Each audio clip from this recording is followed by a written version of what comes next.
अस्सलामु अलैकुम वरहमतुल्लाहि वबरकातुह। इन्नल हम्दुलिल्लाह नहमदुहु व नस्तईनुहु व नस्तगफिरुहु व नऊज़ु बिल्लाहि मिन शुरूरि अनफुसिना व मिन सय्यिआति अअमालिना। मन यहदिहिल्लाहु फला मुदिल्ल लहु व मन युद्लिल फला हादिय लहु। व अशहदु अन ला इलाहा इल्लल्लाह वहदहु ला शरीक लहु व अशहदु अन्न मुहम्मदन अब्दुहु व रसूलुहु सल्लल्लाहु तआला अलैहि व अला आलिहि व सहबिहि व सल्लम तस्लीमन कसीरा। अम्मा बाद, फ़क़द क़ाल इमाम बुखारी रहमहुल्लाहु तआला बाबुल हिलक़ वल जुलूस फ़िल मस्जिद। क़ाल हद्दसना मुसद्दद क़ाल हद्दसना बिश्र बिनुल मुफ़द्दल अन उबैदिल्लाह अन नाफ़िअ अन इब्न उमर रज़ियल्लाहु तआला अन्हुमा क़ाल सअल रजुलुन नबिय्य सल्लल्लाहु अलैहि वसल्लम व हुवा अलल मिंबर मा तरा फ़ी सलातिल लैल। क़ाल मस्ना मस्ना फ़इज़ा ख़शिया सुबह सल्ला वाहिदा फ़अवतरत लहु मा सल्ला व इन्नहु काना यक़ूल इजअलू आखिर सलातिकुम बिल्लैल वित्रन फ़इन्ना नबिय्य सल्लल्लाहु अलैहि वसल्लम अमरा बिही। सम्मानित दिनी भातृमंडলী, আল্লাহ রাব্বুল আলামিনের প্রশংসা এবং প্রিয় নবী সাল্লাল্লাহু আলাইহি সাল্লামের উপর সালাত ও সালামের পর আজ জুমাবার আমাদের ধারাবাহিক আলোচনা সহিহুল বুখারীর পর্ব নম্বর 20। আমরা গত সপ্তাহে শনিবার মঙ্গলবার আরও দুটো পর্ব আলোচনা করেছি, কারণ মাঝখানে ছুটি আসছে, ছুটি থাকবে সামনে সপ্তাহ, আর তারপরে সপ্তাহ থেকে ইনশাআল্লাহ তাআলা সেন্টারের ক্লাস চলবে। তো আজকে পর্ব নম্বর 20 ইমাম বুখারী রাহিমাহুল্লাহ সালাতের অধ্যায়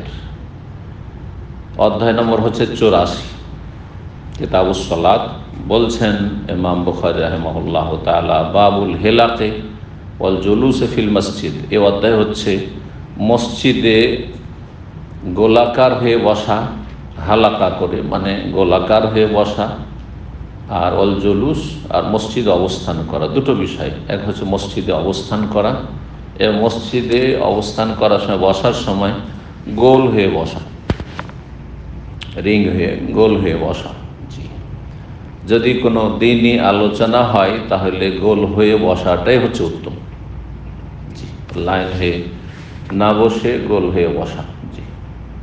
আর যদি যেমন জুমার সালাতে, জুমার খুতবার সময় সোজা হয়ে বসতে হয় কারণ কাতার লাগানো আছে, সেই ক্ষেত্রেও সুন্নত হচ্ছে, উত্তম হচ্ছে যারা শ্রোতা মসজিদের মুসল্লি তারা খতিবের দিকে তাকাবে, অর্থাৎ মুখ রাখবে খতিবের দিকে, যদিও সোজা হয়ে আপন লাইনে বসে থাকবে। এটা হচ্ছে দ্বীনি মজলিসে, যেখানে দ্বীনি আলোচনা হয় সেখানকার আদব বা শিষ্টাচার।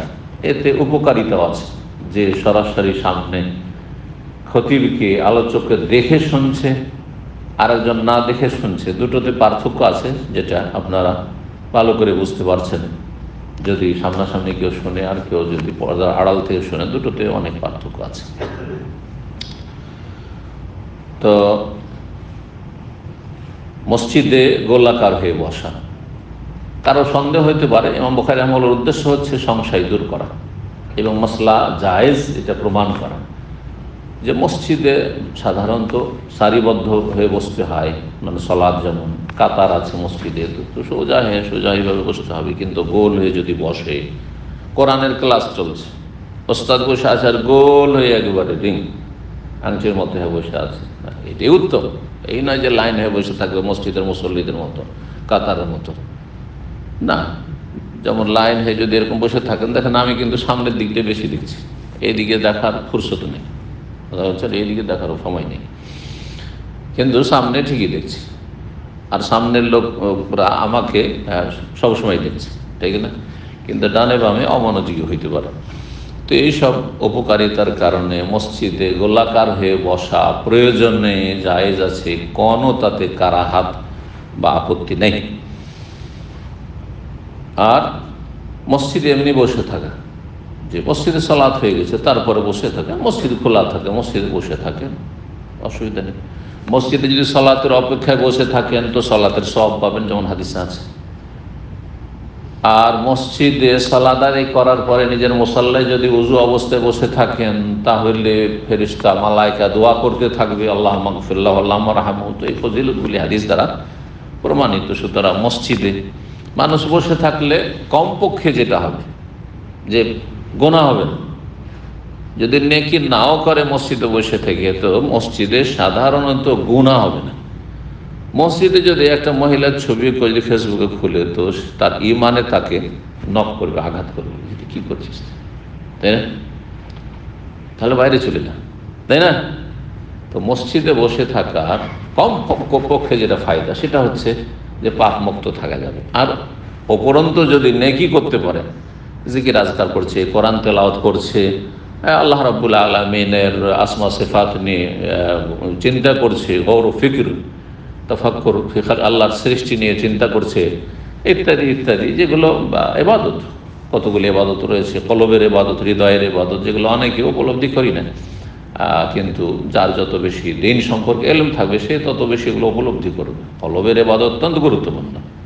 কলব দিয়ে, হৃদয় দিয়ে যেমন আল্লাহকে সবসময় স্মরণ রাখা, তেমন আল্লাহ রাব্বুল আলামিনের নাম গুণাবলীগুলি নিয়ে গভীরভাবে চিন্তা করা, আল্লাহ রাব্বুল আলামিনের রুবুবিয়ত, প্রভুত্ব, আল্লাহর কাজ সম্পর্কে গভীরভাবে চিন্তা করা, আল্লাহ রাব্বুল সৃষ্টিকুল সম্পর্কে আল ফিকর ফি খালকিল্লাহ, এই বিষয়গুলি আসলে শরীয়তে স্বীকৃত, যদিও সুফিরা, পীরেরা এগুলোকে মানে বিভ্রান্তিকর করে বাড়িয়েছে, কিন্তু আল্লাহ রাব্বুল সৃষ্টি নিয়ে গভীরভাবে চিন্তা করা, বিশাল সৃষ্টি এমনিতে হয়ে গেছে, যিনি করেছেন তিনি কত বড় শক্তিমান, জি, যিনি সমস্ত কিছুর খবর রাখছেন, যিনি সমস্ত সৃষ্টিকাল রিজিক পৌঁছাচ্ছেন, আল্লাহু আকবার, একসাথে কত হাত আল্লাহর সামনে উঠছে এবং সবার কথা আল্লাহ শুনছেন, এই কথাগুলি চিন্তা করা। হয়তো মুখে জিকির করছেন না, কিন্তু সব চিন্তা করা, এতগুলি হাত উঠছে, এতগুলি দরখাস্ত হচ্ছে, আমাদের কাছে দুটো লোক দুদিক থেকে চাইলে মাথা খারাপ হয়ে যায়, আর এক একের কথা বলো, তাই না?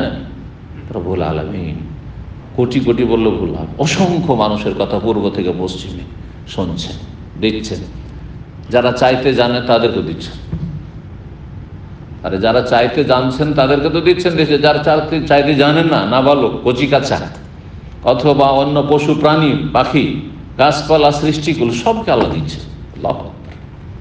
ওয়া আতাকুম মিন কুল্লি মা সাআলতুমুহ, যা কিছু চাইছো, মানে হয় বেলিসানিল মাকাল, হ্যাঁ বাচনিকভাবে কথার দ্বারা চাইছো, আর না হয় বেলিসানিল হাল, তোমার অবস্থা চাইছে, এটা প্রয়োজন, ওটাই হচ্ছে চাওয়া, যার যেটা প্রয়োজন। একটা শিশু মায়ের পেট থেকে পড়েছে, এখনো বাকশক্তি আসেনি, সে তো কিছু চাইতে জানে না, কিন্তু আল্লাহ জানছেন যে কি প্রয়োজন আছে, ব্যবস্থা করছেন আল্লাহ রাব্বুল আলামিন। জি, আল্লাহু আকবার। তো এই বহু বিষয়গুলি নিয়ে চিন্তা করা, এগুলি গুরুত্বপূর্ণ ইবাদত, অন্তরের ইবাদত, জবানের ইবাদত, হ্যাঁ কথার দ্বারা ইবাদতবন্দি হয়ে গেল, শরীরের অন্য অন্য অঙ্গ প্রত্যঙ্গ দিয়ে ইবাদত, হ্যাঁ অঙ্গ প্রত্যঙ্গ দিয়ে ভালো কাজ করা, মন্দ কাজকে বাঁচিয়ে রাখা, তারপরে আর্থিক ইবাদত ইত্যাদি বহু রকমের ইবাদত রয়েছে। তো মানুষ মসজিদে থাকলে কোনো না কোনো এবাদতে আছে, কমপক্ষে গুনাহ থেকে বেঁচে থাকার যে এবাদত, এবাদতুত তারক, নেগেটিভ এবাদত, সেটা আছে। এটা একটা গুরুত্বপূর্ণ এবাদত, যেটা অনেকেই কিন্তু অনুভব করেন না যে আমি ইবাদত করছি। এই যে এখানে বসে আছেন, অন্তত গুনাহ থেকে বেঁচে আছে, তাই না? নেকি করছেন, দিন শিখছেন, শুনছেন, ওটা তো অতিরিক্ত, কিন্তু এই যে গুনাহ থেকে বেঁচে আছে, এটি একটি ইবাদত, যেটা কিন্তু কখনো আমরা নিজের অনুভূতিতে নিয়ে আসি না, যে আমাদের মতো অসংখ্য মানুষ অহরহ পাপে লেগে আছে, পাপ করতে আছে, কিন্তু আমার অঙ্গ প্রত্যঙ্গ দিয়ে আমি কখনো পাপ করি না, পাপ সম্পর্কে চিন্তাই করি না, হ্যাঁ, আর পাপের দিকে মনও নিয়ে যাই না, এগুলো ইবাদত। জি, এটাকে বলা হচ্ছে, একটা হচ্ছে ইবাদতুল ফেল, করণীয় ইবাদত, আর একটা হচ্ছে ইবাদতুত তারক, পাপ করি না, এটাই ইবাদত।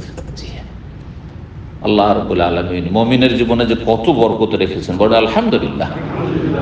এই বরকত থেকে, এই বরকতের জীবন থেকে কাফের, মুশরিক, বেদিন, নাস্তিক ওরাই মাহরুম শুধু।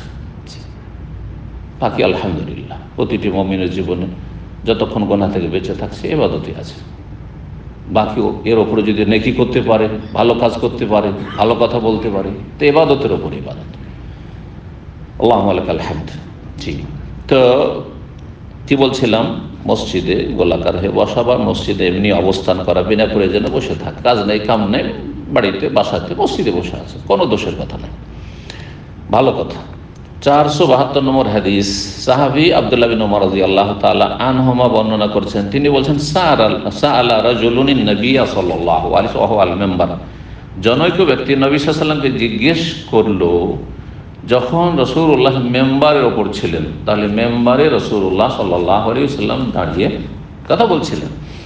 এর কথা বলা অবস্থায় প্রয়োজনে জিজ্ঞাসা করা যেতে পারে, হয়তো সেই কথাটি ছুটে যাবে, জিজ্ঞাসা করার অনুমতি আছে। অনেক সময় আগে থেকে জানা থাকে যে এখানে আলোচনা চলাকালে, যেমন আমাদের আলোচনাগুলিতে আলোচনা চলাকালে জিজ্ঞাসা করলে এতে যারা অন্যরা শুনছে তারাও ডিস্টার্ব হবে এবং আলোচনাও সেখানে ব্যাহত হবে। সুতরাং আলোচনা শেষে মনে রাখেন, নোট রাখেন, তারপর জিজ্ঞাসা করেন, ভালো। আর একটা হচ্ছে যে কথা হচ্ছে, আলোচনা চলছে, মাঝখানে হয়তো থামাথামি হচ্ছে, প্রশ্ন উত্তর দেওয়া হচ্ছে, এইরকম আলোচনা, তাহলে জিজ্ঞাসা করেন। একটা আলোচনা একজন উত্তর দেওয়া হলে আরেকজন জিজ্ঞাসা করেন। তো মেম্বারের ওপরে ছিলেন রাসূলুল্লাহ। ওই সময় জনক ব্যক্তি জিজ্ঞেস করলো, মা তারা ফি সলাতিল লাইল, রাতের সলাত সম্পর্কে আপনি কি বলেন বা কি দেখেন, আপনার মত কি? রা ইয়ারা মানে একটা হচ্ছে চোখে দেখার, একটা মন থেকে দেখা। মন থেকে দেখা হচ্ছে মত, এই জন্য মত কি আরবিতে রায় বলা, মা রায়কা মানে আপনার ওপিনিয়ন কি, আপনার মত কি। তা আপনার রাতের সালাত মানে তাহাজ্জুদ সম্পর্কে আপনার মতামত কি, আপনার কথা জানতে চাই যে কিভাবে আমরা সালাত আদায় করবো, তাহাজ্জুদ আদায় করবো, এটা হচ্ছে উদ্দেশ্য। কালা মাসনা মাসনা, দুই দুই করে পড়বে, 2 রাকাত করে পড়বে, সালাম ফিরবে, 2 রাকাত করে পড়বে, সালাম ফিরবে। ফায়দা খাসিয়া সুবহা, তারপরে মুসল্লি যখন ভোর হওয়ার আশঙ্কা করবে, যখন ফজর আজান হয়ে যাবে, শুভ সাদেক হয়ে যাবে, আমার বেতর বাকি আছে, সাল্লা ওয়াহিদাতান, 1 রাকাত পড়ে নেবে। সাল্লা ওয়াহিদাতান মানে রাকাতান ওয়াহিদাতান, ওয়াহিদাতান সিফাত, আরবি গ্রামারে মৌসুফ এখানে উজ্জ্ব আছে, এই সাল্লা রাকাতান ওয়াহিদা, 1 রাকাত পড়ে নেবে। তাহলে স্পষ্ট হাদিস কিনা, 1 রাকাত পড়ে নেবে। তাহলে 1 রাকাত সালাত আছে। আমি এই জন্য বহু সময় বলি যে 1 রাকাত সালাত আছে, স্পষ্ট হাদিস আছে সহিহ বুখারীতে, এটি একটি হাদিস 472 নম্বর। এরকম অনেক হাদিসই আছে। কিছু হাদিসে রাকাতান ওয়াহিদান নাই, বেরাকাতিন আছে, আওতারা বেওয়াহিদা, আওতারা বেওয়াহিদা। ওই হাদিসটা হানাফিরা তাবিল করে দিয়েছে, মানে অপব্যাখ্যা করে দিয়েছে।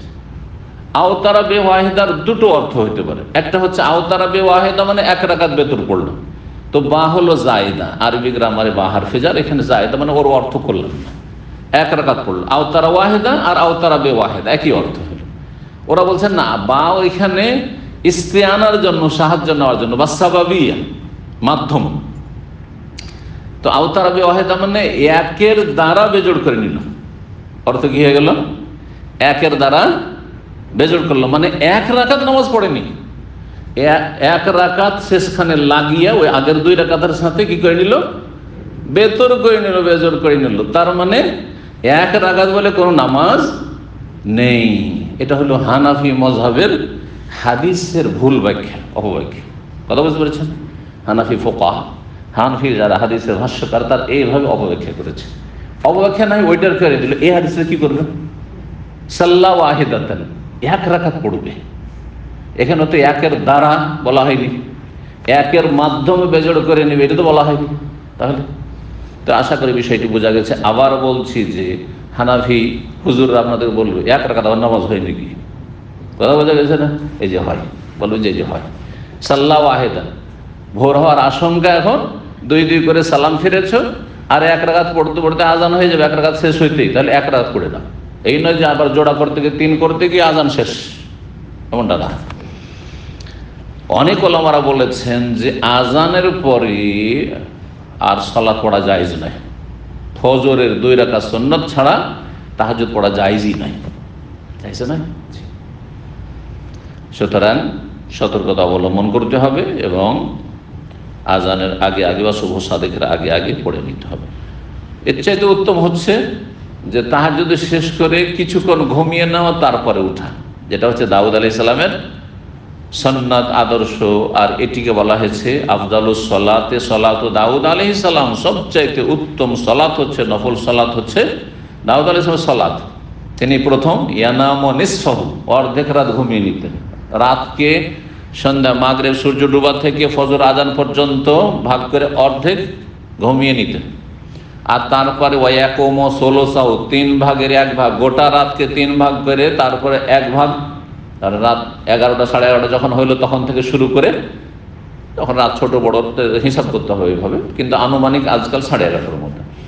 তারপর থেকে 3 ভাগের 1 ভাগ, তার মানে 3.5 থেকে 4 ঘন্টা তাহাজ্জুদ পড়ে নিতেন। ওয়ায়ানামু সুদুসাহু, তারপরে ষষ্ঠাংশ, রাতকে 6 ভাগ করে 1 ভাগ, সেটা 1.5 ঘন্টা, সোয়া ঘন্টা থেকে 1.5 ঘন্টা হবে, ঘুমিয়ে নিতেন। আর তারপরে তখন ঘুমিয়ে একটু ফ্রেশ হয়ে গেলেন, যাতে করে ওই লম্বা তাহাজ্জুদ পড়ে ক্লান্তি না থাকে। এত বেশি যদি ক্লান্তি থাকে আর ফজরের সলাতে হাজির হন, তো ফজরের ফরজ সলাতে খুশু হবে না, কারণ ঘুম চাপছে বা শরীর ভেঙে পড়েছে। এই হেকমতের জন্য শেষখানে 1-1.5 ঘন্টা ঘুমিয়ে নেওয়া, এটা সবচেয়ে ভালো। কিন্তু যারা পারছেন না, আর আজকাল প্রায় লোকই পারছেন না যারা তাহাজ্জুদ পড়ছেন, সুতরাং ফজরের আজান পর্যন্ত যদি তাহাজ্জুদ শেষ করে তবু কোনো অসুবিধা নেই। বরং রাতের এশার সালাতের পর থেকে শুরু করে ফজর আজান পর্যন্ত যে কোনো সময় তাহাজ্জুদ পড়া যেতে পারে, যেটা অনেকেই কিন্তু খেয়াল করেন, মনে করেন যে না ঘুমিয়ে নিতে হবে তারপর উঠতে হবে, এটা উত্তম। কিন্তু ঘুম থেকে না ওইটা যদি কেউ মনে করে সারা জীবন আমি উঠতে পারবো না, কিন্তু আমি তাহাজ্জুদ ছাড়বো না, এশা পরে তাহাজ্জুদ পড়ে নিল, আর যত নির্জনে পড়বে তত বেশি সব, আর তারপরে শুয়ে গেল, কোনো অসুবিধা নেই। স্পষ্ট হাদিস রয়েছে, মিন কুল্লিল লাইলি কাদ আওতারা রাসূলুল্লাহ সাল্লাল্লাহু আলাইহি ওয়াসাল্লাম, রাতের প্রতিটি অংশে রাসূলুল্লাহ সাল্লাল্লাহু আলাইহি ওয়াসাল্লাম তাহাজ্জুদ পড়েছেন। ভিতর মানে এখানে ভিতর মা তাহাজ্জুদ, কারণ নবী সাল্লাল্লাহু আলাইহি ওয়াসাল্লাম শুধু ভিতর পড়তেন না। মিন আউয়ালিহি আওসাতিহি ওয়া আখিরিহি, প্রথম রাতে পড়েছেন এসা পরে পরে, কখনো কখনো কম, যেটা মাঝখানেও পড়েছেন রাতে 11টা 12টা 1টার মধ্যে শেষ করে দিয়ে শুয়ে গেলেন, জি এইরকম। ওয়া আখিরিহি, আর শেষ রাতেও পড়েছেন। ওয়ান্তাহা বিতরু ইলা সাহর, শেষ জামানায় রাসূলুল্লাহ সাল্লাল্লাহু আলাইহি ওয়াসাল্লাম শেষ রাতে, শেষ তৃতীয় অংশটি বেশি উত্তম, সেজন্য শেষ রাতেই বেতর তাহাজ্জুদ পড়েছেন। জি, তো চলেন 2 করে পড়বে, যখন ভয় হবে যে ফজর হয়ে যাবে তখন 1 রাকাত পড়ে নিব। ফাউতারাত লাহু মা সাল্লা, সারা রাত যত সালাত পড়লো জোড়া জোড়া 2 এই 1 রাকাত কি করে দিল, সারা রাতের সালাতকে বেজোড় বানিয়ে দিল। ভিতর মানে কি, ভিতর মানে বেজোড়, ভিতর আর ওয়াতর দুটোই, কিন্তু ভিতর ওয়ায়ে কাসরা দেন জের দেন, অথবা ওয়ায়ে জাবার ফাতা দেন ওয়াতর পড়েন, দুটোর মানে হচ্ছে বেজোড়। কোরআনে কারীম আছে সূরা ফজর, ওয়াল ফজরি ওয়া লায়ালিন আশর ওয়াশ শাফঈ ওয়াল ওয়াতর। শাফা মানে হচ্ছে জোড়া, আর ওয়াতর মানে হচ্ছে, আর ভিতর মানে হচ্ছে বেজোড়। তো আল্লাহ বলেন ফজরের কসম, 10টি দিনের কসম, এই যে জিলহজ মাসের 10টি দিন চলছে, এই 10 দিনের কসম, আর কিসের কসম, জোড়ার কসম, ওয়াল ওয়াতর, আর বেজোড়ের কসম। তো জোড়ার কসম আর বেজোড়ের কসম, তো বেজোড় কি, হ্যাঁ বেজোড় হচ্ছে আরাফার দিনের কসম। বিভিন্ন তাফসীর আছে। বেজোড় আল্লাহ রাব্বুল বেজোড়, ইন্নাল্লাহ বিতরুন, আল্লাহ বেজোড়, আল্লাহ 1, 2 নয়। ইউহিব্বুল বিতরা, সেই জন্য বিতরকে বেজোড়কে ভালোবাসেন। বিভিন্ন সময় এই জন্য নবী সাল্লাল্লাহু আলাইহি ওয়াসাল্লাম ঈদে গেছেন, কি করেছেন, খেজুর 3টা খেয়েছেন, জি পছন্দ নেই কিন্তু জোড়া করলে চলবে। তো ভিতর আল্লাহ ওয়াতরের কসম করেছেন, সেটার একটি তাফসীর হচ্ছে আরাফার দিনের কসম করেছেন। আর জোড়া 10 তারিখ হচ্ছে জোড়া, 10 তারিখের কসম, এটাও তাফসীর হইতে পারে। আবার পৃথিবীর যে কোনো জোড় বেজোড়ের কসম, আল্লাহর সৃষ্টি থেকে আল্লাহ বিভিন্ন সৃষ্টির কসম করেছেন। আর পৃথিবীতে যা কিছু আল্লাহ সৃষ্টি করেছেন, হয় জোড়া আছে না হয় বেজোড় আছে, জোড় আছে না হয় বেজোড় আছে, বরং সৃষ্টিকুল জোড় সব। তাহলে সৃষ্টির কসম, স্রষ্টার কসম, এটা একটা তাফসীর। স্রষ্টা বেজোড়, সৃষ্টিকর্তা খালেক, আল্লাহ হচ্ছেন বিতর, আল্লাহর কসম, আল্লাহ নিজের জাত সত্তার কসম করছেন। আর যত সৃষ্টি আছে ওয়া খালাকনাকুম আজওয়াজা, তোমাদেরকে জোড়া জোড়া সৃষ্টি, যুগল সৃষ্টি করেছে, সুতরাং সমস্ত সৃষ্টি করে আল্লাহ কসম করেছেন। যাই হোক, তো তারপরে বলছেন সারা রাত যা পড়লো, তাহলে কেউ যদি তাহলে 100 রাকাত পড়ে, জায়েজ আছে। সুন্নত হচ্ছে যে লম্বা করে পড়বেন, আর কি করবেন, 11 রাকাত পড়বেন, হ্যাঁ 10 আর তারপরে 1 বা 8 তারপরে 3, এইরকম। এটা সবচেয়ে বেশি সময় নবী সাল্লাল্লাহু আলাইহি ওয়াসাল্লামের তাহাজ্জুদ ছিল। কখনো 13 পড়েছেন, আবার কখনো 9 পড়েছেন, কখনো 7 পড়েছেন। সময় নেই, একবারে উঠেছেন, দেখছেন যে 5 মিনিট 7 মিনিট সময় আছে, আমি মাত্র 3 রাকাত পড়তে পারবো, তাহলে 2 রাকাত পড়েন, সালাম ফিরে তারপর 1 রাকাত পড়েন, সেটা আপনার সালাত তুললেন, সেটা আপনার এটাই পারলেন, কমপক্ষে ন্যায়ের চাইতে এটা ভালো, অনেক ভালো, যে আপনার কিছুটা অংশ রাতে ইবাদতে আছে। তারপরে বলছে ওয়ান্নাহু কানা ইয়াকুল, আর নবী সাল্লাল্লাহু আলাইহি ওয়াসাল্লাম এটাও বলতেন, ইজআলু আখিরা সালাতিকুম বিল্লাইলি উইতরান, তোমাদের রাতের শেষ সালাত বেজোড় করিও। এটি হচ্ছে উত্তম, এটা ফরজ নয়। এটাকে অনেকে ওয়াজিব মনে করেছে, তারপরে তখন পেরেশানি হয়ে গেছে, আমি তো বেতর পড়ে নিয়েছি, আর তারপর আমার ঘুম হয় না, তো আমি মাঝে মাঝে জেগে যাই, তো মনে করি যে কিছু নামাজ পড়বো, তো জায়েজ হবে কিনা। জায়েজ কেন জায়েজ হবে কিনা আপনার সংশয়, কারণ এটাকে ওয়াজিব মনে করে নিয়েছেন এই হুকুমটাকে। নবী সাল্লাল্লাহু আলাইহি ওয়াসাল্লামের প্রতিটি হুকুম ওয়াজিব নয়, হ্যাঁ আসল হচ্ছে ওয়াজিব নবী সাল্লাল্লাহু হুকুম করলেন, কিন্তু যদি অন্য দলিল থাকে পাশে, যেই দলিল ইশারা ইঙ্গিত করে, বহন করে যে না এই হুকুমটি বাধ্যতামূলক নয়, বাধ্যতামূলক নয়। নবী সাল্লাল্লাহু আলাইহি ওয়াসাল্লাম কুরবানি করতে বলেছেন, কুরবানি কি ওয়াজিব? সুন্নাত মুআক্কাদা, তাই না? নবী সাল্লাল্লাহু আলাইহি ওয়াসাল্লাম মেলা মুস্তাহাব নফল কাজ করতে বলেছেন, ফরজ, জি, আবার ফরজও বলেছেন। সুতরাং বিষয়গুলিকে বোঝার চেষ্টা করতে হবে। তো তোমাদের শেষ সালাত যাতে রাতের ভেতর হয় এটি উত্তম। ফাইনাল নবী আমারা বিহি, কারণ নবী সাল্লাল্লাহু আলাইহি ওয়াসাল্লাম এই নির্দেশ দিয়েছেন। তাহলে কথাটি ইবনে ওমর বলছেন যে এইভাবে নবী সাল্লাল্লাহু আলাইহি ওয়াসাল্লাম হুকুম করেছেন। 473 নম্বর হাদিস, সাহাবী আব্দুল্লাহ বিন ওমর থেকে বর্ণিত রাদিয়াল্লাহু আনহু, আন্না রাজুলান জা ইলা নবী সাল্লাল্লাহু আলাইহি ওয়া ইয়াখতুবু। ওই একই হাদিস অন্য ভাষা দিয়ে আসছে। জনৈক ব্যক্তি নবী সাল্লাল্লাহু আলাইহি ওয়াসাল্লাম কাছে আসলো, যে সময় নবী সাল্লাল্লাহু আলাইহি ওয়াসাল্লাম খুতবা দিচ্ছিলেন। ওই হাদিসে ছিল মেম্বারের উপর ছিলেন, এখানে রয়েছে খুতবা দিচ্ছিলেন। ফায়দা হইল কি হলো না? কেউ যে বলতে পারে যে ইমাম বুখারী একটা হাদিসকে বারবার কেন নিয়ে আসছে, দেখেন কিছু না কিছু ফায়দা আছে। একটি কায়দা জেনে নেন নীতিমালা, ইমাম বুখারী রাহিমাহুল্লাহ একই বিষয়ের হাদিসকে যদি 50 জায়গায় তো নিয়ে আসেন, তো একবার হুবহু একই উদ্দেশ্য নয়, আর একেবারে অতটুকুই ফায়দা আছে তারপর নিয়ে এসছেন, ফালতু ফালতু এই কাজ করেন। কিছু না কিছু অতিরিক্ত উপকারিতা আছে, সেজন্য নিয়ে এসছেন। এখানে কি উপকারিতা? আগেরটাতে ছিল যে নবী সাল্লাল্লাহু আলাইহি ওয়াসাল্লাম মেম্বারের ওপর ছিলেন, এখন অস্পষ্ট মেম্বারের ওপর তিনি বক্তব্য করছিলেন নাকি বসেছিলেন, এটা তো নেই। আর দ্বিতীয় হাদিসে কি আসলো, সেই সময় তিনি বক্তব্য করছেন, খুতবা দিচ্ছিলেন, মানে কি বক্তব্য করছিলেন। খুতবা মানে শুধু জুমার খুতবা নয়। ফাকালা কাইফা সালাতুল লাইল, ওই ব্যক্তি এসে বলল রাতের সালাত কেমন। দেখেন আগে কথা মা তারা, আপনার মত কি, এখন এটা অস্পষ্ট, আপনার মত কি জিনিসটা তো অন্যরকম আমরা বুঝি। এখানে ওর ব্যাখ্যা হয়ে গেল যে কাইফা সালাতুল লাইল, রাতের সালাত তাহাজ্জুদের পদ্ধতি কি, কাইফিয়াত পদ্ধতি কি, তো ক্লিয়ার হয়ে গেল ফায়দাগুলো, পার্থক্য। তাহলে মাসনা দুই করে পড়বে। ফাইদা খাশিতা সুবহা, যখন তুমি আশঙ্কা করবে ভোর হওয়ার, আউতের বেওয়াহেদা, এই যে আউতের বেওয়াহেদা, এক রাকাত বেতর পড়ে নাও, এটা সমস্ত অধিকাংশ ওলামারা তরজমা করছেন, কিন্তু হানাফি মাযহাব কি হচ্ছে, আওতার একের দ্বারা বেজোড় করে নাও, একের দ্বারা বেজোড় করে নাও। জি, তুতির মা কাদ সাল্লাইত, সারা রাতে যা পড়লে তাকে তুমি বেজোড় বানিয়ে ফেললে।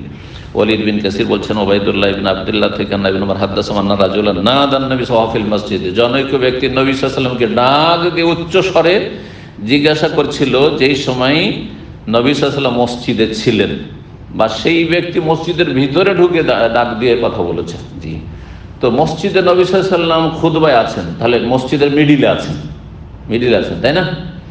আর সেই ব্যক্তি ডাক দিচ্ছে, তাহলে কেউ কাউকে যদি ডাক দেয় তার দিকে তাকিয়ে দেয় না, নাকি এভাবে কেউ ডাক দেয় যে একে ডাক দিচ্ছে আর আমি এদিকে তাকিয়ে দিচ্ছি, এটা কেউ করে নাকি? না, এটা কেউ করে না, তো পাগল করতে পারে, তাই না? কিন্তু জ্ঞানী মানুষ কেউ এটা করবে না, তাই না? সুস্থ মস্তিষ্কের মানুষ। তাহলে এখান থেকে এই যে সূক্ষ্ম, এটার নাম ফিকহ। ইমাম বুখারী রাহিমাহুল্লাহর ফিকহ বোঝার জন্য ইলম লাগে না। অধ্যায় কি ছিল? মসজিদে গোলাকার হওয়া, মসজিদে কি হয়, গোল হয়ে বসা বা গোল হয়ে দাঁড়া।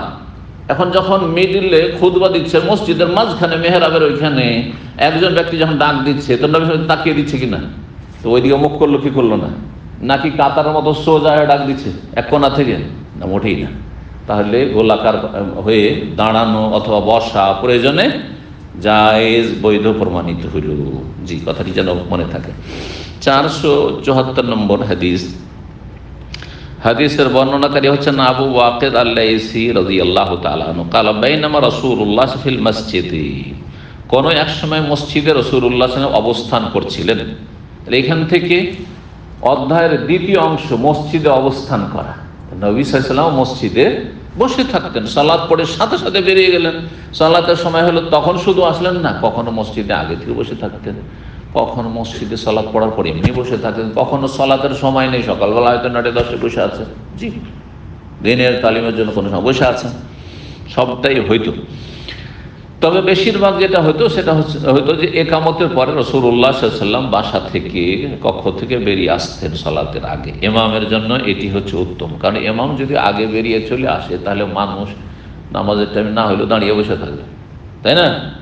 তো এই জন্য ইমামের জন্য উত্তম হচ্ছে। আর এই আমলটি সৌদি আরবে আছে, আমাদের দেশে নেই। কিন্তু ইমাম আগে থেকে, ইমামকে আগে থেকে থাকতে হবে, ইমামকে আজান দিতে হবে, আজান হইল কি হইল না খোঁজ নিতে হবে।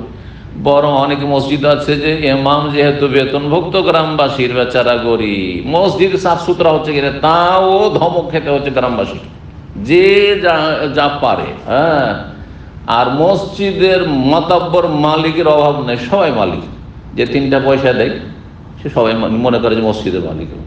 হ্যাঁ হুজুর মসজিদটা কেন এত খারাপ হয়ে আছে, মসজিদ কেন পরিষ্কার পরিচ্ছন্ন নেই, এইরকম হলো দেশের অবস্থা। আল্লাহ হেফাজত করে এবং আল্লাহ রাব্বুল আলামিন ভালো মানুষদের আল্লাহ হেফাজত করেন, আলেম ওলামাদেরকে আল্লাহ সম্মানিত করেন, যাদের মধ্যে ইখলাস রয়েছে, যারা ইখলাসের সাথে কাজ করে আল্লাহ তাদেরকে আরো বেশি তৌফিক দান করেন।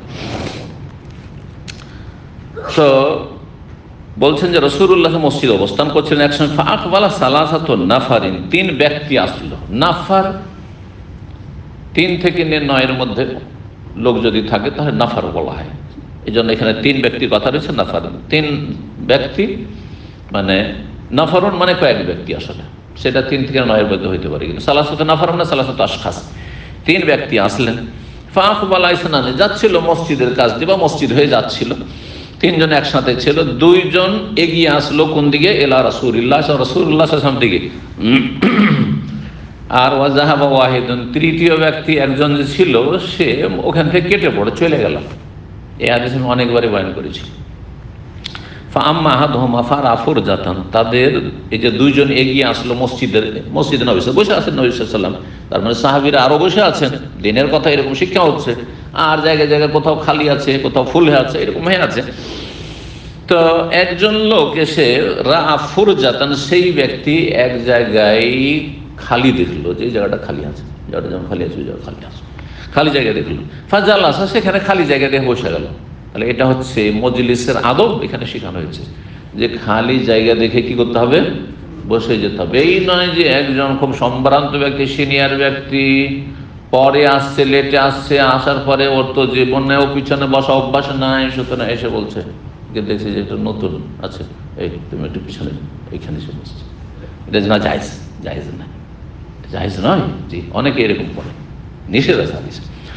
মজলিসের আদবের খেলাফ। তারপরে মজলিসের আদবের খেলাফ হচ্ছে যে সামনের দিকে জায়গা আছে, একটু জায়গা আছে, তো এখন সামনের দিকে যাওয়ার রাস্তা দেখছিলেন, তখন সবার কাঁধের ওপর দিয়ে ডিঙে ডিঙে যাচ্ছে, একটু সরেন একটু সরেন, সরাচ্ছিল এরকম করছে আর যাচ্ছে, ওটাও জায়েজ না, এটাও ঠিক না, মজলিসের আদবের খেলাফ। তো পরে আসছো যেখানে পেছন দিকে জায়গা পাচ্ছ ওখানে বসে, সামনে জায়গা আছে, রাস্তা পাচ্ছ ওখানে বসে। জি, কাউকে ডিঙিয়ে আসা নিষেধ। আর জুমার দিনে তো কঠোরভাবে নিষেধ রয়েছে। জুমা মসজিদে খুতবা চলাকালীন যদি হয় তাহলে হারাম, না যায়। জি, তো ওয়াম্মাল আখার, এক ব্যক্তি তো বসে গেল জায়গা দেখে, মানে আগ্রহের সাথে বসলো এবং দিন শেখার জন্য বসে গেল। আম্মা দ্বিতীয় ব্যক্তি চিন্তা করলো বসবো কি বসবো না, হ্যাঁ হয়তো একটু কাজও আছে, বসবো কি বসবো না, কিন্তু লজ্জায় পড়ে গেল। অনেকে চক্ষু লজ্জায় বসে, বসে না বসে না, এই ব্যক্তি ওই চক্ষু লজ্জাওয়ালা ছিল। তো বলছে ফাজালা সাকাল, পিছন দিকে বসে গেল। ও এগিয়ে দেখে জায়গা খালি, ওটা না, একটু পিছন দিকে বসি, যাতে করে আমার প্রয়োজন হলে একটু টান দিতে পারি। যেমন এই যে পিছন দিকে যারা আছে না, অনেকে কিন্তু সুবিধাও দিয়েছে, টেলিফোন আসলে যাতে করে আমি টান দিতে পারি। হ্যাঁ, দাদা বোঝা গেছে। বাথরুমের নামে 2-3 বার গেলেও দেখতে পাবে না আমাদের, কিন্তু এদিক থেকে গেলে তো নজরে পড়ে যাবে, তো খারাপ লাগবে, তাই না, দৃষ্টিকটু লাগবে। তো ওই রকম ওই দিকে একটু বসলো, কিনারাতে পিছন দিকে বসে গেলাম।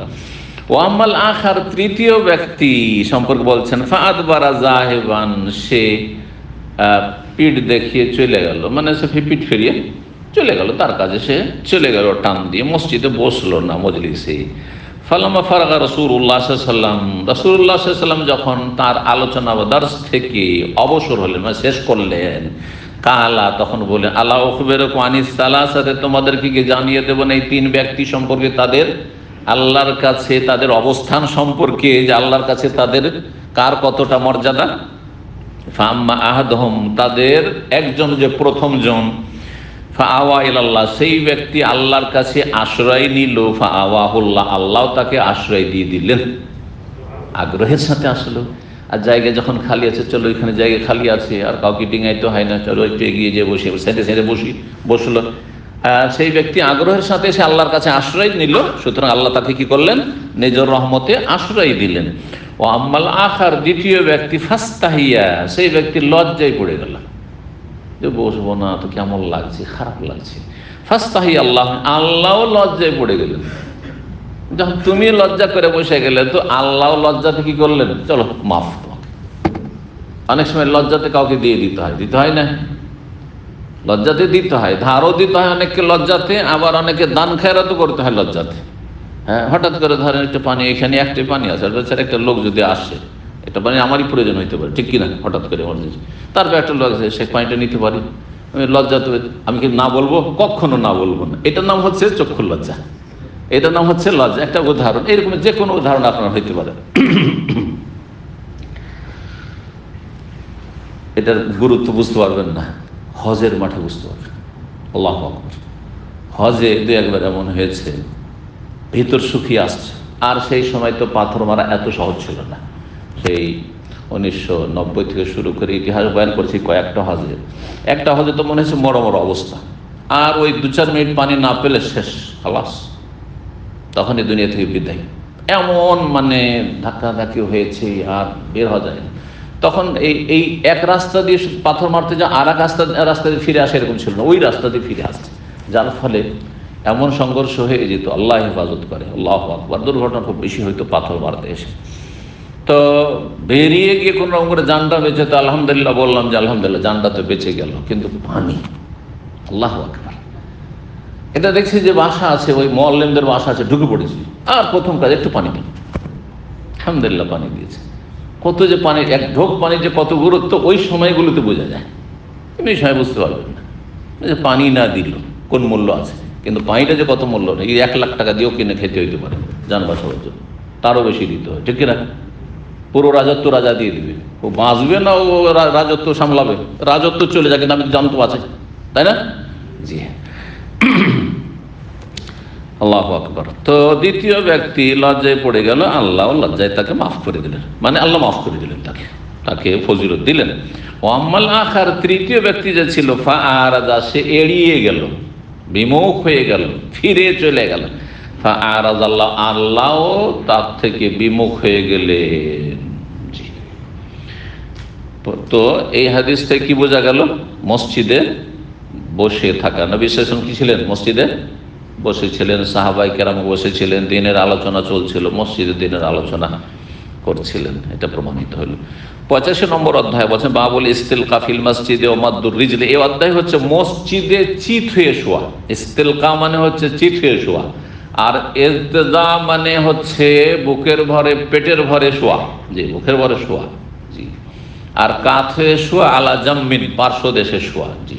ডান কাতে হচ্ছে সুন্নাত, আর চিত হয়ে শোয়া জায়েজ, চিত হয়ে শোয়া জায়েজ, বাম দিয়ে কাত হয়ে শোয়া অনুত্তম কিন্তু জায়েজ, আর মুখের ভরে, পেটের ভরে শোয়া হচ্ছে অপছন্দনীয়। হারামটা বললেন না, মানে সুদ আর ঘুষের মতন হারাম না। হারাম শব্দটা খুব সতর্কতার সাথে ব্যবহার করবেন। আমরা কখনো কখনো ভাষাগুলি ব্যবহার করি, খুব চিন্তা করবেন। কয়েক রকম ভাষা ব্যবহার করি, হারাম, নাজায়েজ, একটু পার্থক্য করলাম, ঠিক আছে? জায়েজ নয়, বৈধ নয়, তারপরে এটা ঠিক নয়, কখনো বলি হ্যাঁ অপছন্দনীয়, ইত্যাদি ইত্যাদি। পার্থক্য আছে, প্রত্যেকটা কথাতে পার্থক্য আছে। এটা হচ্ছে এলম। ঢালাওভাবে একটা লোক সুদ খাচ্ছে আর একটা লোক বাম হাতে পানি খাচ্ছে, দুটাকে সমান করে দিলাম না, কখনো না। এটাও না যায়, ওটাও না যায়, কিন্তু না যায় মেলা পার্থক্য আছে। একটা লোক শিরিক করছে আর একটা লোক চুরি করছে, দুটো সমান, আসমান জমির পার্থক্য আছে। বোঝা গেছে? জি। কিন্তু আমাদের সমাজে সামাজিক অপরাধ, চোর বড় অপরাধ, চোরের জান বাঁচানো মুশকিল, কিন্তু মুশরিক আরে বাপরে বাপরে, জাঁতরেল মুশরিক, ওর সম্পর্কে কে বলে কি, আর ওটা দোষ বাকি। সবই ভালো, ছেলে সবই ভালো, মেয়ের বিয়ে দিচ্ছে, সবই ভালো, শুধু আকিদাটা ওদের মাঝারি আকিদা। অসুবিধা নেই, ঠিক হয়ে যাবে, অসুবিধা নেই, কি হয়ে যাবে, পরে দাওয়াত দেবো, ঠিক হয়ে যাবে। তো কোন একজন বলেছে, আপনাদেরকে শোনায়, আর একটা গরিব ছেলে পয়গাম দিতে গেছে, একেবারে গরিব, কিছুই নেই। তখন বলছে না না, মেয়ে একটা বিয়ে দেবো, একটা কিছু নাই, কোথায় রাখবে, কি খাওয়াবে, একটা কিছু না থাকলে কি করে বিয়ে দেওয়া যায়। হ্যাঁ, ঘাস দেখে তো বকরি বাঁধতে হবে, বুঝেন না বুঝেন, এটা গ্রাম্য কথা। ঘাস পাত দেখেই না ছাগল বাঁধতে হবে। তার মানে মেয়েটা বিয়ে দেবো তো, আরে বাড়ি ঘর, তারপর জমি জায়গা, তার ধন সম্পদ বা চাকরি বাকরি কিছু একটা আছে, এগুলো দেখে না দিতে হবে। তো তখন তাকে বলছে যে আপনি তো বলছিলেন যে ওই যে শিরকের ক্ষেত্রে আর বেনামাজি, আচ্ছা আল্লাহ হেদায়েত করবে, ঠিক হয়ে যাবে। তো আল্লাহ হেদায়েত শুধু করবে, আর আল্লাহ এইটা করবে ওইটা করবে ধর্মীয় ক্ষেত্রে, আর এই গরিব ছেলেটা যে আপনার মেয়েকে পায়গাম দিয়েছে, তো আল্লাহ কি তাকে ধনী করবে না? আল্লাহকে ধনী করতে পারে না? তো এই মাপকাঠি দুই রকম কেন? হ্যাঁ, ডবল স্ট্যান্ডার্ড যেটাকে বলছে, হ্যাঁ, দুই রকম কেন? দুটাই একই রকম থাকবে। যেমন আল্লাহ হেদায়েতের মালিক, তেমন আল্লাহ গরিবকে আমির করার মালিক। সুতরাং একটা গরিবকে ওই রকম দেন, মুশরিককে আপনি দিচ্ছেন, বেনামাজিকে মেয়ে দিচ্ছেন, একটা গরিবকে দেন, পথের ফকিরকে, আল্লাহ একে আমির বানিয়ে দেবেন। আশা রাখেন আল্লাহর কাছে, যেমন এই ক্ষেত্রে হেদায়েতের আশা রাখছে। আশা করি এগুলোতে মানুষের টনক পড়বে যে আমাদের ইমানটা আসলে ইমানের দাবি না আসলে খাঁটি ইমান আছে। জি, পাক্কা ইমানদার। জি, আমরা দুনিয়াদার না দিনদার আসলে। আল্লাহ যেন বুঝার তৌফিক দান করে। তো চিত হয়ে শোয়া মসজিদে জায়েজ কিনা। আর একটা মাসলা হচ্ছে মাদ্দুর রিজল, আর পা লম্বা করে শোয়া মসজিদে, পা লম্বা করে বা পা লম্বা করে বসে থাকা। যেন পা লম্বা করে বসে থাকা আমাদের সমাজে অনেকে বেয়াদবি মনে করে না, করে না? আর যদি কেবলার দিকে করে বসে থাকে পা লম্বা করে, তো আরো বড় বেয়াদব মনে করবে ওকে, তাই না? তবে সামনে কাছাকাছি যদি কোরআনে কারীম থাকে তো অবশ্যই বেয়াদবি। কোরআনে কারীমের সেলফ সামনে আছে, কাছাকাছি দূরে ওখানে সেলফ আছে, এইখানে পা লম্বা করে সমস্যা নেই। তো সারা দুনিয়াতে কোথাও না কোথাও সামনে তো কোনো মোবারক জিনিস আছে, কিন্তু কাছাকাছি একেবারে এইটা হচ্ছে বেয়াদবি। সামনেই কোরআন আছে, ধরেন 1 হাত 2 হাত আগে, আর সেখানে পা লম্বা করে বসে আছেন না, এটা মোটেই জায়েজ নাই। কিন্তু মসজিদে কিবলার দিকে পা লম্বা করে বসা শোয়া জায়েজ কিনা? জায়েজ। কিন্তু আমাদের সমাজের লোকেরা এটা কেউ নাজায়েজ মনে করে। কিবলার দিকে মুখ করে অথবা পাছা করে পেশাব পায়খানা করা নিষেধ আছে, কিন্তু কিবলার দিকে পা লম্বা করে শোয়া নিষেধ আছে এমন কোনো দলিল আছে? কোনো দলিল নেই। সুতরাং বিনা দলিলে আমরা অনেক কিছু বিশ্বাস করি, এই সবগুলিকে রিমুভ করতে, মুছে ফেলতে হবে। কথা বোঝা গেছে কিনা? জি হ্যাঁ। প্রয়োজনে মসজিদে পা লম্বা করা, অনেক সময় একই রকম পা মড়িয়ে থাকলে, বিশেষ বয়সের সাথে সাথে সুবহানাল্লাহ অনেক কষ্ট হয়। একবার পা লম্বা করলেন, একবার পা হাত মা ঝাড়লেন, কোনো অসুবিধা নেই, কোনো অসুবিধা নেই। যে কোনো দিকে মসজিদের মানুষের আদবের খেয়াল রাখবেন, না যে মানুষের একবারে শরীরে পা আপনার লেগে যাচ্ছে, ওটা যেন না হয়। জি, তো এই বিষয়গুলি। 475 নম্বর হাদিস বর্ণনা করেছেন আব্বাদ বিন তামিম, তার চাচা থেকে। তিনি বলছেন যে আন্নাহু রা রাসূলুল্লাহ মুস্তালকিয়ান ফিল মসজিদে, তার চাচা রাসূলুল্লাহ সাল্লাল্লাহু আলাইহি ওয়াসাল্লামকে দেখেছিলেন মসজিদে চিত হয়ে শোয়া। তাহলে মসজিদে চিত হওয়া, এমনি চিত হয়ে শোয়া জায়েজ না, মসজিদই জায়েজ, তো বাড়িতে চিত হয়ে শোয়া জায়েজ। জি হ্যাঁ। ওয়াদিয়ান ইহদা রিজলাইহি আলাল উখরা, আর একটা কি ছিল, মসজিদে এক তো চিত হয়ে শুয়ে আছেন, আর এক পা আর এক পায়ের ওপর রেখে শুয়ে আছেন। এক পা আর এক পায়ের ওপর রেখে শুয়ে আছেন। এক পাকে আর এক পায়ের ওপর রেখে শুয়ে থাকা বা রাখা, এটা দুই রকম। একটা হচ্ছে পা জমিনে সরজমিনে আছে, আর পায়ের ওপর পা রাখা আছে, ঠিক আছে না? এমনটা যদি হয় তাহলে লজ্জা স্থান বেপরদা হওয়ার আশঙ্কা নেই। কিন্তু আরেকটি হচ্ছে যে পায়ের, যেটা সাধারণত আমাদের ট্রেডিশনে দেখা যায়, মানুষকে দেখা যায় পায়ের ওপরে পা রেখে শোয়া, মানে একটা পা দাঁড় করা আছে আর একটা পা হাঁটুর ওপর রাখা আছে। এইরকম করে কেউ যদি শুয়ে থাকে আর লুঙ্গি পরে থাকে, অথবা জুব্বা পরে আছে আর ভিতরে কোনো রকমের পায়জামা প্যান্ট কিচ্ছু নাই, তাহলে লজ্জা স্থান উন্মুক্ত হওয়ার সম্ভাবনা আছে কি নেই? আছে। তো যদি লজ্জা স্থান উন্মুক্ত হওয়ার সম্ভাবনা থাকে তাহলে নাজায়েজ। ইমাম বুখারী রাহিমাহুল্লাহর উদ্দেশ্য এটাই, কারণ কেউ কেউ এটাকে নাজায়েজ বলেছেন, চিত হয়ে শোয়া বা পায়ের উপরে পা রেখে শোয়াকে নাজায়েজ বলেছেন। তখন তিনি যেটা বলতে চাইছেন সেটা হচ্ছে, যদি বেপরদা হওয়ার আশঙ্কা থাকে, আর বেপরদা পুরুষ হচ্ছে নাভি থেকে নিয়ে হাঁটু পর্যন্ত এতটুকুর কোনো জায়গায় খুলে যাওয়ার যদি আশঙ্কা থাকে তাহলে ঠিক না, তাহলে যাইজ না। কিন্তু না, ভিতরে পায়জামা আছে, হ্যাঁ ভিতরে পায়জামা আছে, আর তারপরে জুব্বা পরে আছে, বা ভিতরে আপনার আন্ডার প্যান্ট আছে, আর তারপরে লুঙ্গি আছে, বা সতর্ক হয়ে আছে, কাপড় এমন পরে আছে, লুঙ্গিতেই নেই, পায়জামা পরে আছে, প্যান্ট পরে আছে, আর যদি হাঁটুর ওপর পা রাখে তো তাতে কি লজ্জা স্থান খুলবে? না, লজ্জা স্থান তো ঢাকায় আছে, কারণ পায়জামা বা প্যান্ট পরে আছে। এক কথায় যেমন চিত হয়ে শোয়া জায়েজ, তেমনি পায়ের ওপর পা রেখে শোয়া জায়েজ। জি, দেখছেন মুস্তালকান ফিল মসজিদ, মসজিদে তিনি চিত হয়ে শুয়েছেন, ওয়াজিয়ান ইহদা রিজলাইহি, একটি পা আর একটি পায়ের উপর রাখা ছিল। ইবনে শাহাব জোহরি সাইয়্যিদুল মুসাইয়্যিব রাহিমাহুল্লাহ তাআলা প্রখ্যাত সবচেয়ে বড় সাহাবী, তাবী, সবচেয়ে বড় সাহাবী বা সবচেয়ে বড় তাবী যদি আপনাদেরকে কেউ জিজ্ঞাসা করে তো তিনি হচ্ছেন সাইয়্যিদ ইবনে মুসাইয়্যিব রাহিমাহুল্লাহ তাআলা। তিনি বলছেন, কানা ওমর ও ওসমান ইয়াফালান যালিকা, এমনকি ওমর রাদিয়াল্লাহু তাআলা আনহু এবং ওসমান রাদিয়াল্লাহু তাআলা উভয়ে এটা করতেন, মানে মসজিদে চিত হয়ে শুইতেন আর পায়ের উপর পা রেখে শুইতেন, কারণ তারা দেখেছেন রাসূলুল্লাহ সাল্লাল্লাহু আলাইহি ওয়াসাল্লামকে, সুতরাং তারা এই কাজটি করতেন।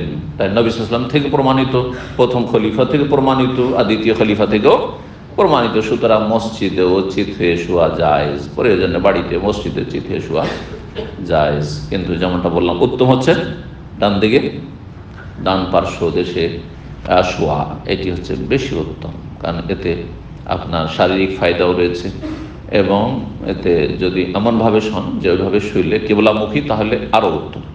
এমনভাবে শুইলেন যে ডান দিকে কাত হয়ে শুইলেন আর মুখটা কোন দিকে থাকলো? কেবলার দিকে থাকলো, এটা বেশি উত্তম। 86 নম্বর অধ্যায় বলছেন, বাবুল মসজিদে এখনো ফিত তারিকে মিন গায়রি দারারিন বিন নাস। এই অধ্যায় হচ্ছে এমন মসজিদ সম্পর্কে যেটা রাস্তায় নির্মিত হয়েছে, রাস্তা পথে মসজিদ তৈরি করা, রাস্তাঘাট আছে আর রাস্তার পাশে পিডব্লিউ বলেন না, সরকারি যে জায়গাগুলো রাস্তার জায়গা, মালিক কে? এই জায়গাগুলির সরকার, মুসলিম সরকার, আর মুসলিম সরকার বাধাও দেয় না, মসজিদ তৈরি করছেন, জায়েজ কি না? জায়েজ। বা কোন লোকের জায়গা আছে আর তার অনুমতি আছে যে অসুবিধা নেই, আমার জায়গায়, তার মানে মসজিদ তৈরি করতে রাস্তার পাশে, তো রাস্তার পাশে মসজিদ তৈরি করা জায়েজ, এই মাসলা প্রমাণ করছেন। নিজের জায়গা জমি হয় আর তৈরি করেন তাহলে তো কোনো অসুবিধা নেই, হ্যাঁ কোনো আপত্তি নেই।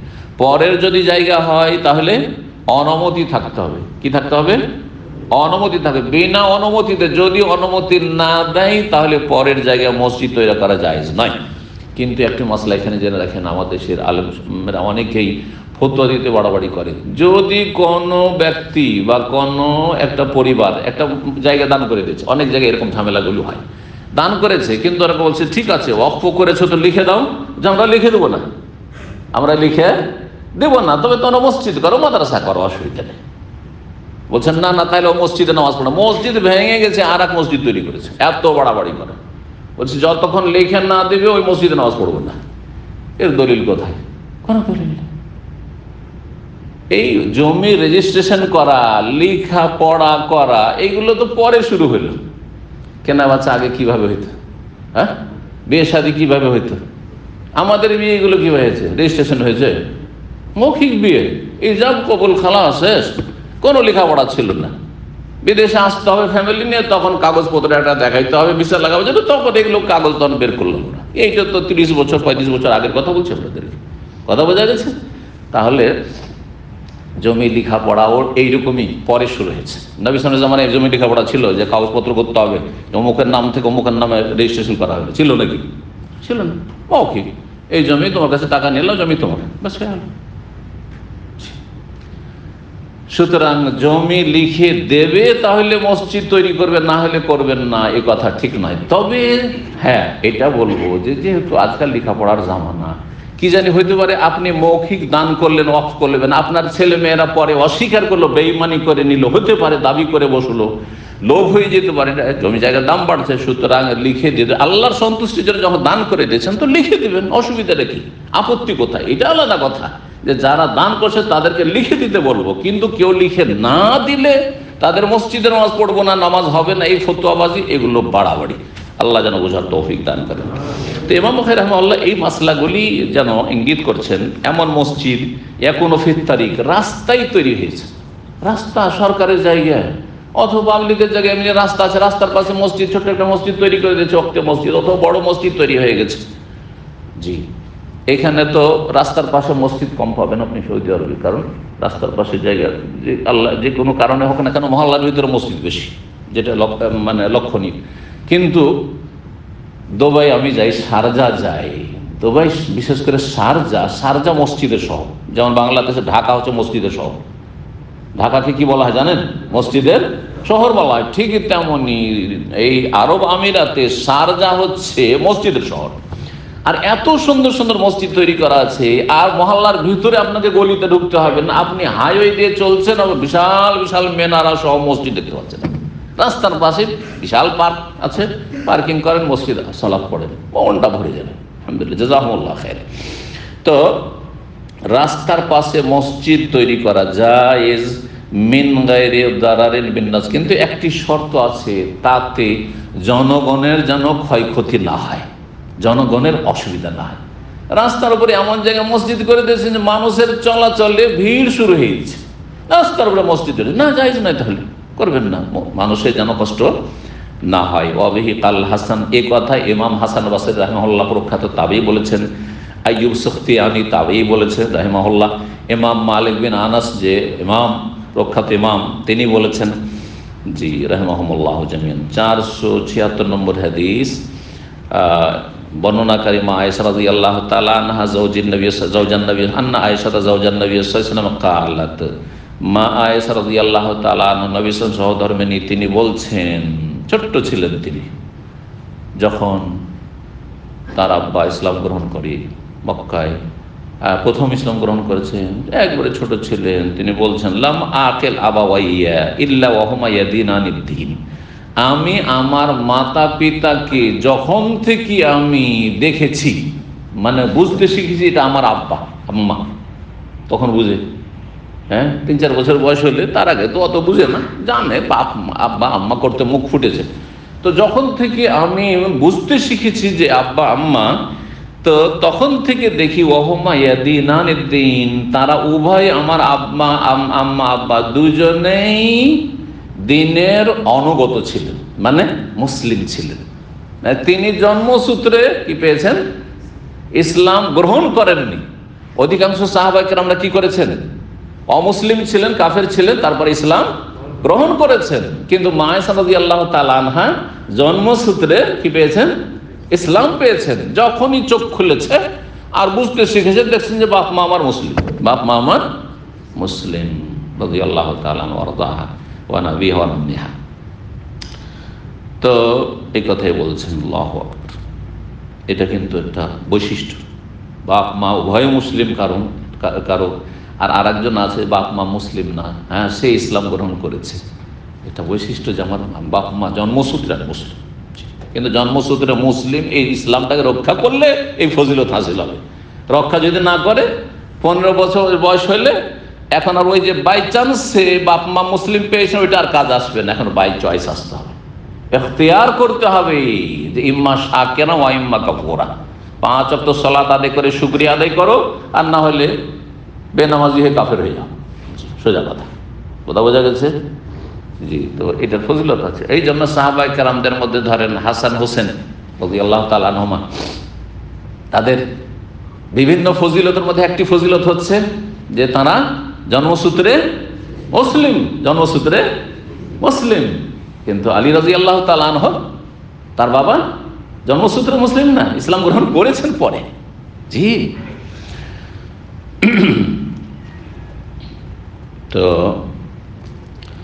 এই কথাই বলছেন যে যখন আমি আমার আব্বা আম্মাকে চিনতে শিখি, তখন থেকে দেখি যে আমার আম্মা আব্বা কি ইয়াদিনানিদ দ্বীন, মানে দানা এদিন মানে আনুগত্য করা, দিনের তারা অনুগত ছিলেন মানে তারা মুসলিম ছিলেন।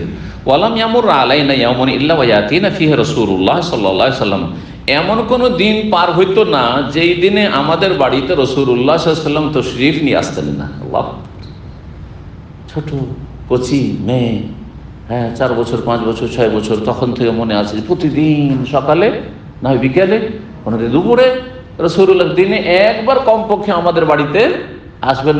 এত ঘনিষ্ঠতা ছিল, যেটাকে আমাদের সমাজে বলা হয় যদি কারো সাথে এইরকম খুব মানে গভীর ঘনিষ্ঠতা থাকে তো আমাদের অঞ্চলে বলে যে খাই বাড়িতে আর হাত ধয় ওর বাড়িতে, হাত ধয় বাড়ি, খাই নিজের বাড়িতে আর হাত দেয় ওই বন্ধুর বাড়িতে বা অমুকের বাড়িতে। তো এরকম অনেকের সাথে একটা আন্তরিকতা বা ঘনিষ্ঠতা হয়ে যায়। তো এইরকম সম্পর্ক ছিল। তাহলে আবু বকর সিদ্দিক রাদিয়াল্লাহু তাআলা আনহুর সাথে নবী সাল্লাল্লাহু আলাইহি ওয়াসাল্লামের সম্পর্ক কিন্তু বাল্য জীবনের সম্পর্ক, ইসলামের আগে যে ছোট কালেরই ঘনিষ্ঠ বন্ধু। জি, ঘনিষ্ঠ বন্ধু। জি, প্রতিদিন আসতেন রাসূলুল্লাহ সাল্লাল্লাহু আলাইহি ওয়াসাল্লাম। তখন পর্যন্ত কিন্তু বিয়ে হয়নি। বিয়ের আগে থেকে তাহলে আয়েশা রাদিয়াল্লাহু তাআলা দেখতেন নবী সাল্লাল্লাহু আলাইহি ওয়াসাল্লাম আমাদের বাড়ি আসেন, সকাল বিকাল প্রতিদিন আসেন। জি, বলতেন যে আমাদের বাড়ি প্রতিদিন আসতেন। তারফায়ান নাহারে, দিনের 2 বেলা, বুকরাতান ওয়া আশিয়া, সকালে এবং বরং বলছেন সকালে এবং বিকালে, অথবা নয় 2 বেলা আসতেন। সকালে একবার আসতেন, দেখা সাক্ষাৎ করে গেলেন, গল্প করে গেলেন, আবার বিকেল একবার আসলেন, গল্প করে গেলেন, কথা বলে গেলেন। এটা ছোট থেকেই দেখেছি রাসূলুল্লাহ সাল্লাল্লাহু আলাইহি ওয়াসাল্লামকে। তখন নবী হয়ে গেছিলেন, যখন মা আয়েশা রাদিয়াল্লাহু আনহা বুঝতেছিলেন সেই সময় নবী সাল্লাল্লাহু আলাইহি ওয়াসাল্লাম নবুয়ত পেয়ে গেছেন। সুম্মা বাদালি আবি বকরিন, তারপরে প্রথম ইসলামের যুগ ছিল। আবু বকর রাদিয়াল্লাহু তাআলা আনহুর মনে এই কথা আসলো, চিন্তা আসলো। বাদা মানে জাহরা, তার জন্য মনে এই কথা স্পষ্ট হইল কি, যে একটা মসজিদ তৈরি করি। কাবার চত্বরে তো নামাজ পড়তে দিচ্ছে না কাফেররা, আর তার জুলম অত্যাচার করছে, বাড়ির পাশে আমি একটা ছোট্ট একটা মসজিদ তৈরি করি। ফাবতানা মসজিদার বিভেনায় দাঁড়ি, সুতরাং একটি মসজিদ নির্মাণ করে নিলেন তার বাড়ির উঠানে বা প্রাঙ্গণে। ফেনা, যেটা আমরা উঠান বলি, আর আমরা গ্রামাঞ্চলের বাড়িতে 2টো উঠান থাকে। একটা ভিতরে উঠান, যেটা আঙিনা বলি ভিতরেরটাকে, কথা বোঝা গেছে। আর বাড়ির বাইরে একটা থাকে যেখানে ধান টান মাড়া টাড়া হয় ইত্যাদি করা হয়। ওইটাকে আপনারা কি বলেন? খোলা। আচ্ছা, আমরা ওইটাকে বলি গলি। যদি গলি তো আসল শুদ্ধ গলি হচ্ছে গলি, যেটাকে লেন বলা হচ্ছে, কিন্তু এটাকে বাইরের যেটা উঠান, বাইরের উঠান, এটাকে আমরা গলি বলি, বাড়ির বাইরের যেটা।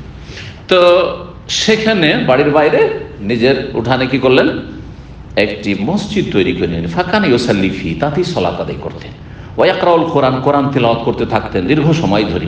ফায়াকিফু আলাইহি নিসাউল মুশরিকিন ওয়া আবনাউহুম, তার সালাত দেখে মুশরিকদের নারীরা এবং শিশুরা, বাচ্চারা দাঁড়িয়ে তামাশা দেখত।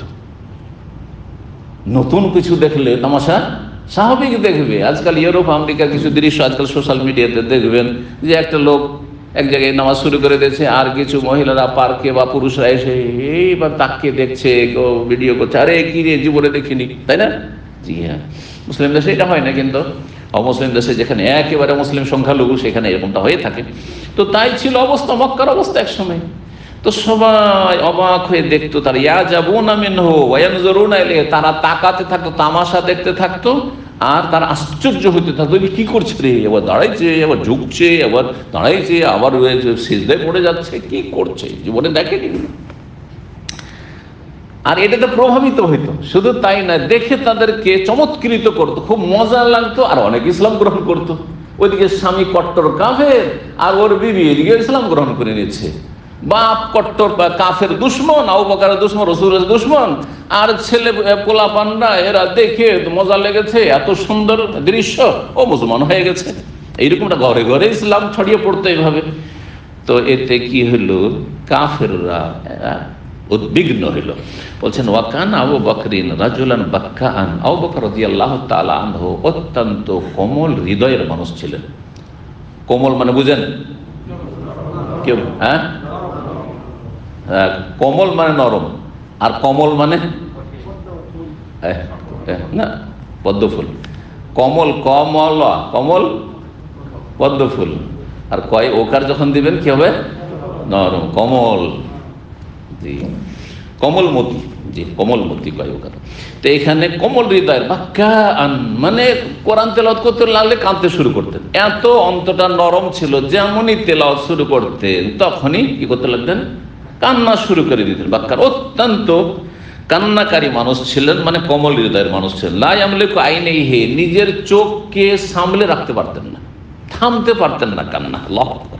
ইযা কারাআল কোরআন, বিশেষভাবে যখন কোরআনে কারীম তেলাওয়াত করতেন তিনি সালাতে, ফাআফজা যালিক আশরাফা কুরাইশ মিনাল মুশরিকিন, মুশরিক কুরাইশদের যারা সম্ভ্রান্ত ব্যক্তি, যারা নেতৃস্থানীয় ব্যক্তি, আশরাফ শরীফ থেকে, আশরাফ হচ্ছে শরীফের বহুবচন, যারা কুরাইশ মুশরিক কাফের তাদের যারা সম্ভ্রান্ত ব্যক্তি, মানে ক্ষমতার দিক থেকে নেতৃস্থানীয় ব্যক্তি, তাদেরকে এই বিষয়টি উদ্বিগ্ন করে তুলল।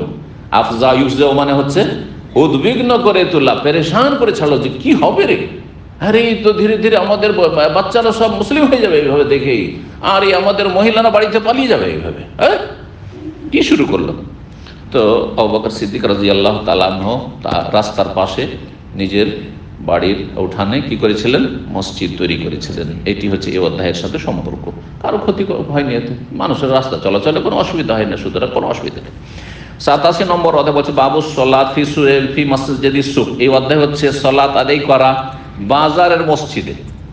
বাজারে যদি একাই থাকে আর অন্য কেউ না থাকে, তো নিজের দোকানে একটা মুসাল্লা, একটা জায়গা সলাতে বানিয়ে নিয়েছে, সেখানে নামাজ পড়ছে।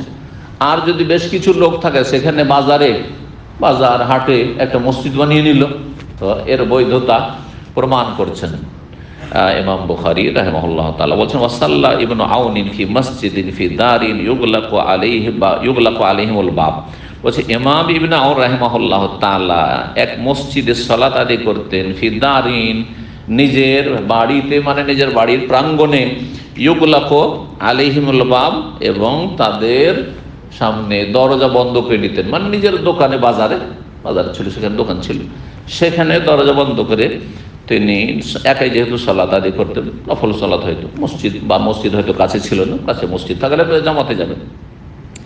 477 নম্বর হাদিস আবু হুরায়রা রাদিয়াল্লাহু তাআলা আনহু থেকে বর্ণিত, তিনি বলছেন নবী সাল্লাল্লাহু আলাইহি ওয়াসাল্লাম থেকে বর্ণনা করে, কালা নবী সাল্লাল্লাহু আলাইহি ওয়াসাল্লাম বলেছেন, সালাতুল জামিয়ে তাজিদু আলা সালাতিহি ফি বাইতিহি ওয়া সালাতিহি ফি সুকিহি 25 দারাজা।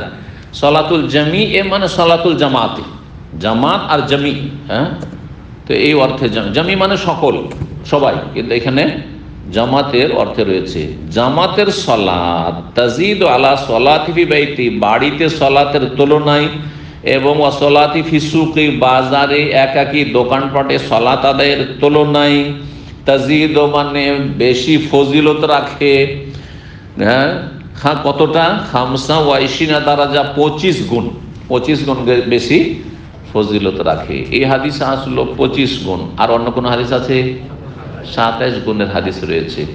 আবার হাদিস রয়েছে সন্দেহের সাথে 25 দারাজা আও 27 দারাজা, 25 অথবা 27। এর সমন্বয় কি? একটি সমন্বয় হচ্ছে যে বর্ণনাকারী সন্দেহ হয়ে গেছে, এটা সহজ কথা। যদি এরকম কিছু থাকে তো সহজে একটা গুলি মেরে দিলেন কি, যে বর্ণনাকারী কোন এক ব্যক্তি সন্দেহ হয়ে গেছে, যারা বর্ণনা করেছে হয় 25 বলেছেন নবী সাল্লাল্লাহু আলাইহি ওয়াসাল্লাম, না হয় কি 27 বলেছেন। কিন্তু এই বিষয়টি আসলে এইরকম নয়, জি, বরং 25 আর 27 মানে সুন্দর ব্যাখ্যা করেছেন ইমাম হাফেজ ইবনে হাজার রাহিমাহুল্লাহ তাআলা, তারপরে ইমাম শাওকানী রাহিমাহুল্লাহ তাআলা তার এই বিষয়গুলি আলোচনা করেছেন, খুব সুন্দর কথা বলেছেন, যেটা হয়তো এর আগে শুনেছেন কিনা।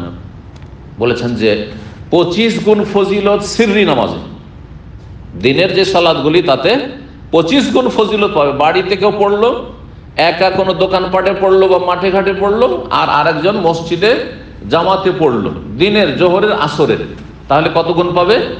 25 গুণ পাবে। আর যদি জেহরি সালাত মানে যেগুলোতে উচ্চ স্বরে কেরাত হচ্ছে, মাগরিব, এশা, ফজর যদি জামাতে যায় তাহলে কত গুণ পাবে? 27 পাবে। তাহলে এটা সন্দেহের জন্য না, বরং দুটো অবস্থা বর্ণনার জন্য এভাবে 25 অথবা 27 বলা হয়েছে। আর কি জন্য, তাহলে পার্থক্যটা কেন, আর এইরকম ফজিল 25 আর 27 বা কেন, সেখানে খুব সুন্দর কথা সেখানে গণনা করানো হয়েছে যে জামাতের সালাতে 25টি বা 27টি বৈশিষ্ট্য আছে যা একাকি পড়লে সেই বৈশিষ্ট্যগুলি থেকে বঞ্চিত, যার ফলে যখন ও 25টি 27টি বৈশিষ্ট্য হাসিল করতে পারছে, সুতরাং 25 গুণ 27 গুণ সব বেশি পাবে। কথা বুঝতে পেরেছেন না? দিনের সালাতের তুলনায় রাতের সালাতে যেখানে উচ্চস্বরে কেরাত হচ্ছে, দুটো গুণ, দুটো বৈশিষ্ট্য আরো বেশি আছে, এই জন্য 25 থেকে সেটা কি হয়ে যায়, 27 হয়ে যায়। জি, এই কথাটা মনে রাখবেন। এই জন্য 25 আর 27 হাদিসে ফাইন আহাদুকুম ইযা তাওয়াদ্দা। আর এই ব্যাখ্যা দিয়ে কিন্তু ইঙ্গিত করা হয়েছে যে মসজিদে গেলে মেলাগুলি কাজ করলো, যেই কাজগুলি বাড়িতে পড়লে হয় না, বাড়িতে পড়লে হয় না। তার মধ্যে একটি হচ্ছে যখন উজু করলো, সুন্দরভাবে উজু করলো, ঠিক আছে, বাড়িতেও উজু সুন্দর করে করা যায়, আর উজু করতেই হবে। ও আতাল মসজিদ, মসজিদ আসলো, এই যে মসজিদে আসলো, বাড়িতে বললে তো মসজিদে গেল না, তো এই যে কদমে কদমে নেকি, কদমে কদমে গুনাহ মাফ হইলো, মর্যাদা উঁচা হইলো, এটা তো বাড়িতে পড়লে হইলো না, দোকান বাড়ি নিজে পড়ে নিলেন, তো হইলো না। লা ইউরিদু ইল্লাস সালাহ, আর তারপরে একটা নেক নিয়তে এগিয়ে গেল, অগ্রসর হইলো। বাড়িতে পড়লে তো নেক নিয়তে অগ্রসর হইল না, ওইখানে পড়িয়ে নিল, কিন্তু আপনি এখান থেকে ওইখানে যাচ্ছেন, আপনি 5 মিনিট 7 মিনিট হেঁটে যাচ্ছেন। জি হ্যাঁ, নেক নিয়তে যাচ্ছেন, নেক নিয়তের ওপর নিয়ত সাদেকা।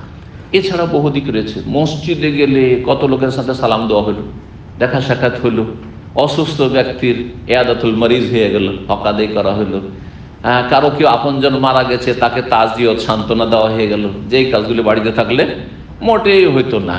তারপরে কারোর সাথে যদি ভুল বুঝাবুঝি থাকে, তো সালাম দেওয়ার মাধ্যমে মনোমালিন্য যেটা ছিল সেটা দূর হয়ে গেল, মনের ভিতরে কিছু ছিল সেগুলো দূর হয়ে গেল, ইত্যাদি মেলা এইরকম বহুমুখী উপকারিতা রয়েছে, যেগুলি এখানে বললে আমাদের এগিয়ে নেওয়া যাবে না। আর সেগুলি জন্য এই জন্য কিতাবের নাম বলে দিলাম, কেউ যদি অতিরিক্ত পড়তে চায় ফতুল বাড়িতে এই বিষয়গুলি পাবে, আর নাইউল্লাহ তারি পাবে। জি, তো বলছেন যে যখন সালাতের উদ্দেশ্য ওয়াতাল মসজিদ, মসজিদ লা ইউরিদুল্লাহ সালাত, উদ্দেশ্য একমাত্র সালাত, লাম ইয়াখতু খাতুওয়াতান, যে কোনো একটা ধাপ রাখবে, ইল্লা রাফাহুল্লাহ বিহা দারাজা, তার মাধ্যমে আল্লাহ একটা মর্যাদা উঁচা করে দিবেন, একটা মর্যাদা উঁচা হবে। ও হাত্তা আনহু খাতি, একটা গুনাহ আল্লাহ ঝরিয়ে দিবেন, মাফ করে দিবেন, গুনাহ মাফ হলো আর মর্যাদা উঁচা হইলো ওপর দিকে। জি, ওপরে উঠছেন জান্নাতে আপনি আল্লাহর কাছে। হাত্তা ইয়াদখুল মসজিদ, যতক্ষণ পর্যন্ত মসজিদে প্রবেশ করে। ওয়াইজা দাখাল মসজিদ, যখন মসজিদে প্রবেশ করে গেল, তখন মসজিদে যে এখনো জামাত শুরু হয়নি অপেক্ষা করছে, বাড়িতে তার অপেক্ষা নেই, চলো শুরু করে দিই, উজু করা হয়েছে শুরু করে দিই, তাই না?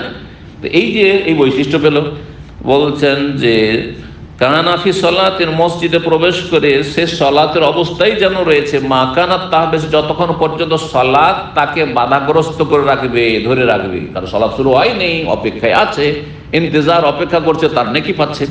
অতসাল্লি আলাইহিল মালাইকা, ফেরেশতা রহমতের তার জন্য দোয়া করছে। বাড়িতে হলে এই রহমতের দোয়ার কথা নাই, কিন্তু মসজিদে রহমতের দোয়া ফেরেশতা করছে। মা দামা ফি মাজলিসি আল্লাযী ফীহি, যেই মজলিসে সে বসে আছে মসজিদে, সেখানে সালাতের আগে হোক অথবা সালাতের পরে হোক, কি দোয়া করে? আল্লাহ মাগফির লাহু, আল্লাহ ওকে মাফ করে দাও, আল্লাহুম্মা রহমত, তার উপর দয়া করো, মা লাম ইউজি, যতক্ষণ কষ্ট না দিবে। ইউহুদেস, কষ্ট দেওয়া মানে হচ্ছে, ইউহুদেস মানে উযু নষ্ট না করে দিবে। উযু নষ্ট করলে কাকে কষ্ট দিলেন আপনি? হ্যাঁ, জোরে কেউ আওয়াজ করে মসজিদে উযু নষ্ট করবে, বায়ু নির্গত করবে, এটা তো বেয়াদবি, ঠিক না? কিন্তু জোরে নয়, ভিতর ভিতর বায়ু নিঃসরণ হয়ে গেল আর উযু নষ্ট হয়ে গেল, তাতে আশেপাশের লোক তো বুঝতে পারলো না। গন্ধ হইলে কষ্ট একটা, কিন্তু গন্ধও হইল না। তারা যদি গ্যাসটা সেরকম না থাকে আর পেট ক্লিয়ার থাকে, কষ্ট কাঠিন্য না থাকে, তাহলে সাধারণত গন্ধ অনেক সময় হয় না, গন্ধ হইল না। তাহলে কাকে কষ্ট দিলেন? কষ্ট দেওয়া হচ্ছে মালায়েকা, ফেরেশতা। ভাষ্যকার বলে লিখেছেন ফেরেশতাকে। যে ব্যক্তি বিনা উযুতে থাকলো মসজিদে, সেই ব্যক্তি এতক্ষণ ফেরেশতারা দোয়া করছিল, কিন্তু ফেরেশতা তো বুঝতে পারেনি এর উযু শেষ। হ্যাঁ, উযুটাও তো একটা নেক আমল তো লেখছে ফেরেশতারা না, সেই জন্য জানছে এইসব বিষয়গুলি। এই ছিল হাদিস। তো এই হাদিস দ্বারা প্রমাণ করলেন কি, যে বাজারের মসজিদে সালাত আদায়, বাজারের দোকানে যদি সালাত আদায় করা যায়, তাহলে বাজারে প্রয়োজন বোধে মসজিদ তৈরি করবে, আর সেই মসজিদে সালাত আদায় করে জামাতের সাথে 25 গুণ 27 গুণ পাবে। আর গ্রাম অঞ্চল বা একবারে পল্লী জায়গায় অথবা মরুভূমিতে 2-4টা লোক, বেদুইন 2-4টা লোক বাস করে, সেখানে 2-4টা মুসাল্লি, 10টা মুসল্লি। কিন্তু শহরে তো হাজার হাজার লোক আসছে, বিভিন্ন এলাকা থেকে লোকজন আসছে, লোকজনের সমাগম বেশি, তো যত বড় জামাত তত বেশি ফজিলত, আর ততই বড় মসজিদ আর ততই বড় জামাত হচ্ছে। সুতরাং এই ফজিলতের হাসিল হবে। এই দিকে ইমাম বুখারী রাহিমাহুল্লাহ ইঙ্গিত করেছেন, যেটা এখন বর্তমান দেখতে পাচ্ছেন যে কত বিশাল বিশাল মসজিদ তৈরি হচ্ছে। আর শুধু গ্রামাঞ্চলে নয়, বড় বড় শহরে বড় বড় বিশাল বিশাল, বরং শহরে বড় বড় মসজিদ তৈরি হচ্ছে। তো এই বিষয়ের দিকে যেন ইঙ্গিত করে দিয়েছেন যে এইরকম হলে কোনো অসুবিধা নেই, শহরের মসজিদ তৈরি হবে। জি, 88 নম্বর অধ্যায়। আর এতে খুব সহজ বিষয় রয়েছে, তা হচ্ছে বাবু তাশবিকিল আসাবে ফিল মসজিদ ওয়া গায়রি। এই অধ্যায় হচ্ছে মসজিদে অথবা অন্য কোথাও হাতে পাঞ্জা কষা। বাংলাতে অনুবাদকরা এটি অনুবাদ করেছে। এটাকে কি বলেন আপনারা? এক এক অঞ্চলের লোক বলুন, কারণ এখানে মাশাআল্লাহ আমাদের আলোচনা করলে সৌদি আরবের প্রবাসীর এটি ফায়দা। বাংলাদেশে আলোচনা করলে যদি পাবনা হয় তো সব পাবনা পার্টি, আর অন্য জায়গার লোক নেই, তাই না? খুলনা হলে খুলনার লোক, কুষ্টিয়া হলে কুষ্টিয়ারির লোক, চিটাগাং হলে চিটাগাং লোক, সিলেট হলে শুধু সিলেটি, তাই না? কিন্তু এখানে সব আছে, মাশাআল্লাহ, আছে না? হ্যাঁ। তো কি বলেন এটাকে? আঙ্গুলের মধ্যে আঙ্গুল ঢুকিয়ে দেওয়া, হ্যাঁ, পাঞ্জা মাথা। জি হ্যাঁ, ওইটা পাঞ্জা কষা, ঠিক, এটাই শুদ্ধ বাংলা, পাঞ্জা কষা। কারণ এটাতে টাইট হয়ে যায়, এই জন্য কষা। এমনি যদি এরকম রাখেন সহজ, কিন্তু এইভাবে যদি টাইট হয়ে যায় তো খোলাও মুশকিল অনেক সময়, ঠিক না? তো এটাকে তাশবিক বলা। সাব্বাক, সাব্বাক মানে আঙ্গুলের ভিতরে আঙ্গুল ঢুকিয়ে দেওয়া, আঙ্গুলের ভিতরে আঙ্গুল ঢুকানো, পাঞ্জা কষা। মসজিদের ভিতরে পাঞ্জা কষা জায়েজ কিনা, এটা একটা মাসলা। বা মসজিদের বাড়ি এমনিতে এই কাজটি জায়েজ কিনা। যদি বিনা কারণে হয়তো এটা হচ্ছে ওয়াসার কাজ, লাগো ফালতু কাজ, আর মুসলিম ফালতু কাজ থেকে বেঁচে থাকবে। ওয়াল্লাযীনা আনিল লাগওয়ি মুরিদুন, আল্লাহ রাব্বুল আলামিন কোরআনে কারীমে দুই জায়গাতে, তার মধ্যে সূরা মুমিনুনে মুমিনদের, ইমানদারদের যারা জান্নাতি, তাদের বেশ কিছু বৈশিষ্ট্য বর্ণনা করেছে। তার মধ্যে একটি হচ্ছে যারা অসার কথা কাজ থেকে কি বেঁচে থাকে বা এড়িয়ে চলে। অসার কথা কাজে ফালতু কাজ কেন করবেন? ফালতু এরকম করে হাতে আঙ্গুল ঢুকিয়ে আছেন, কি কাজ এটা? কোনো কাজ নেই। বরং হঠাৎ করে প্রয়োজন হইলে তাড়াহুড়া করতে গিয়ে ক্ষতি হইতে পারে, তার চাইতে ভালো হাতটা ফ্রি থাকলো আপনার। তো কিন্তু প্রয়োজনে যদি মনে করে কখনো কেউ করলো তো জায়েজ আছে। হ্যাঁ, যেটা জায়েজ নয় বা আপত্তিকর সেটা হচ্ছে সালাতের ভিতরে নিষেধাজ্ঞা। বুখারী যেটা বলতে চাইছে, নিষেধাজ্ঞা হচ্ছে কিসের ভিতরে? মসজিদে করতে পারেন, কিন্তু সালাতের ভিতরে নামাজ পড়ছেন,